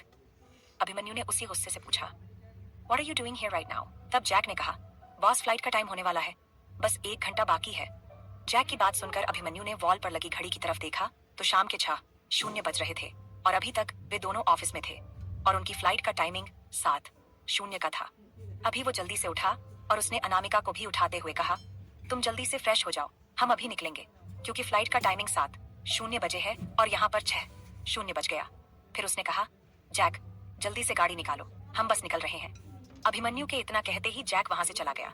अनामिका भी अभिमन्यु को घूरते हुए वॉशरूम में चली गई। अनामिका ने खुद से बड़बड़ाते हुए कहा, कंट्रोल इनसे नहीं हो रहा है और ये मुझे जल्दी करने के लिए कह रहे हैं। अगर अभी जैक नहीं आते तो पता नहीं ये मेरे कपड़े भी उतार चुके होते। फिर उसके होठों पर मुस्कुराहट आ गई, क्योंकि वो अभिमन्यु से प्यार तो चाहती थी और अभी वही तो अभिमन्यु कर रहा था, उसे अपने प्यार से उसे भिगो रहा था। तभी अनामिका ने बाथरूम के अंदर जाकर शीशे में खुद को देखते हुए कहा, आपकी प्यास बुझा दूंगी। इंग्लैंड में जब हम अकेले कमरे में होंगे ना, तो आपको जी भरकर प्यार करूंगी, जितना आप चाहोगे उतना। ये सब कहते हुए उसके होठों पर मुस्कुराहट थी। उसने नल का टैप ऑन किया और अपने फेस पर पानी के छींटे मारने लगी। फिर उसने अपने बालों को ठीक किया और कपड़े भी ठीक करके बाहर आई तो उसने देखा कि अभिमन्यु ने भी कोट पहन लिया था और उसके बटन लगा रहा था। अनामिका को देखकर अभिमन्यु उसके पास आया और बोला, जो भी तुम्हें चाहिए था तुमने रख लिया है ना, पैकिंग कर लिया है? तो अनामिका ने कहा, बट मेरा बैग तो घर पर है और हम यहाँ से जा रहे हैं, तो बैग कैसे लेंगे, और फिर मैं मामा से कैसे मिलूंगी? तभी अभिमन्यु ने कहा, कोई बात नहीं, हम वहाँ शॉपिंग कर लेंगे और मामा से तुम फोन पर बात कर लेना, ठीक है? इतना कहकर अभिमन्यु ने अनामिका का हाथ पकड़ा और केबिन से बाहर चला गया। अभिमन्यु अनामिका को लेकर अपने प्राइवेट लिफ्ट से पार्किंग में आया। अभिमन्यु का प्राइवेट लिफ्ट डायरेक्ट पार्किंग में ही ओपन होता था, इसलिए उन्हें कोई परेशानी नहीं हुई। लेकिन अभी ऑफिस की छुट्टी का टाइम था।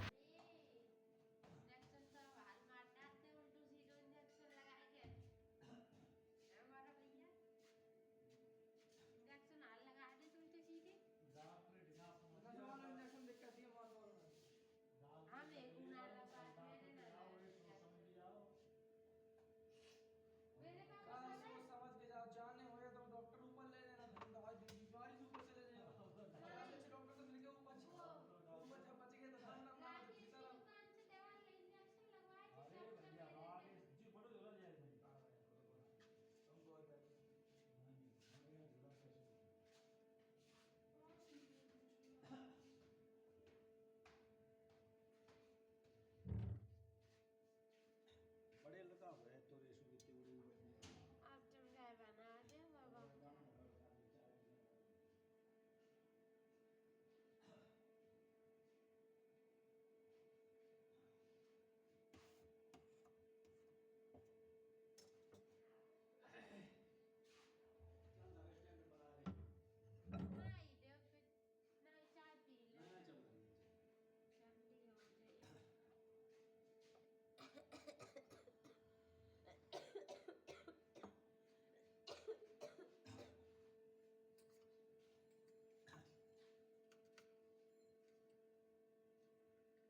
किलो का बता रहे तुम? 1 किलो तो मैं तो ऑफिस का किलो ले ली। अरे हमने कहीं तुम 1 किलो बता रहे हो, 1 किलो बताओ, 1 किलो तुम ले गए पर समझा परसों ले गए कल ले मैं लो। तो हटो।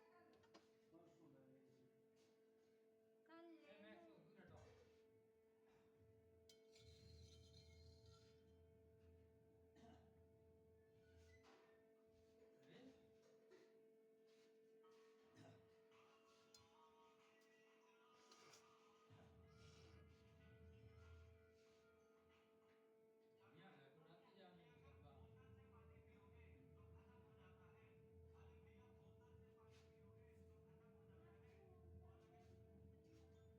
हाँ रुक जाओ रुक जाओ कौन सी कुछ है? फोटो बनाओ उनसे भी 2 मिनट रुक जाओ ना, खाना आइए बस। पंडित जी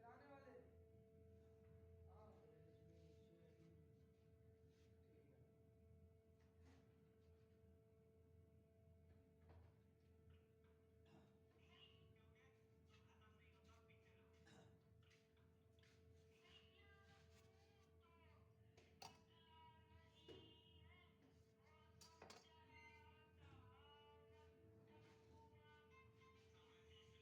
अखबार भी और ये सब है, सब चीज है, फिर सब खत्म हो गए, ये सब खत्म हो गए, सब चीज खत्म हो गई और सब चीज ही है, कम से कम 10,000 रुपया चाहिए और सब चीज है इकट्ठे पैसा लगाना पड़ेगा हमें 10,000 रुपया, तब सब चीज है पक्का। 10,000 से कम में कोई काम चलने वाले नहीं, यानी काम चालू आखिरी दे लें, अब इकट्ठे 10,000 रुपया लगाना आगरे जान पड़े। ये ऐसी शीशी ले आने एक सेट, और भी ले आने निपले निपले ले आने, कलर ले आने, गीले कलर ले आने कछु,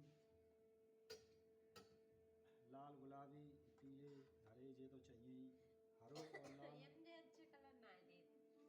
हैं यहाँ किताबा चाहिए तो निकले नहीं मिले, फायदा क्या है।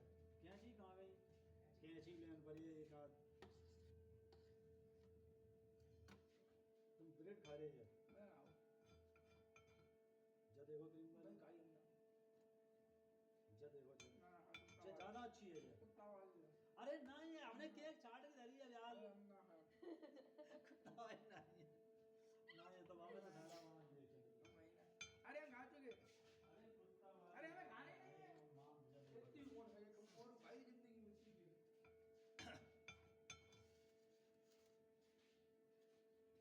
क्या भैया तो सही है। ऐसा नहीं क्या बिना जन्माष्टमी में कितनी चलेगी बड़ी जल्दी कर दी पता दुआरो स्टैंड उठा लेना पापा। तो भैया वो स्टैंड और देखो वहाँ पे स्टैंड है।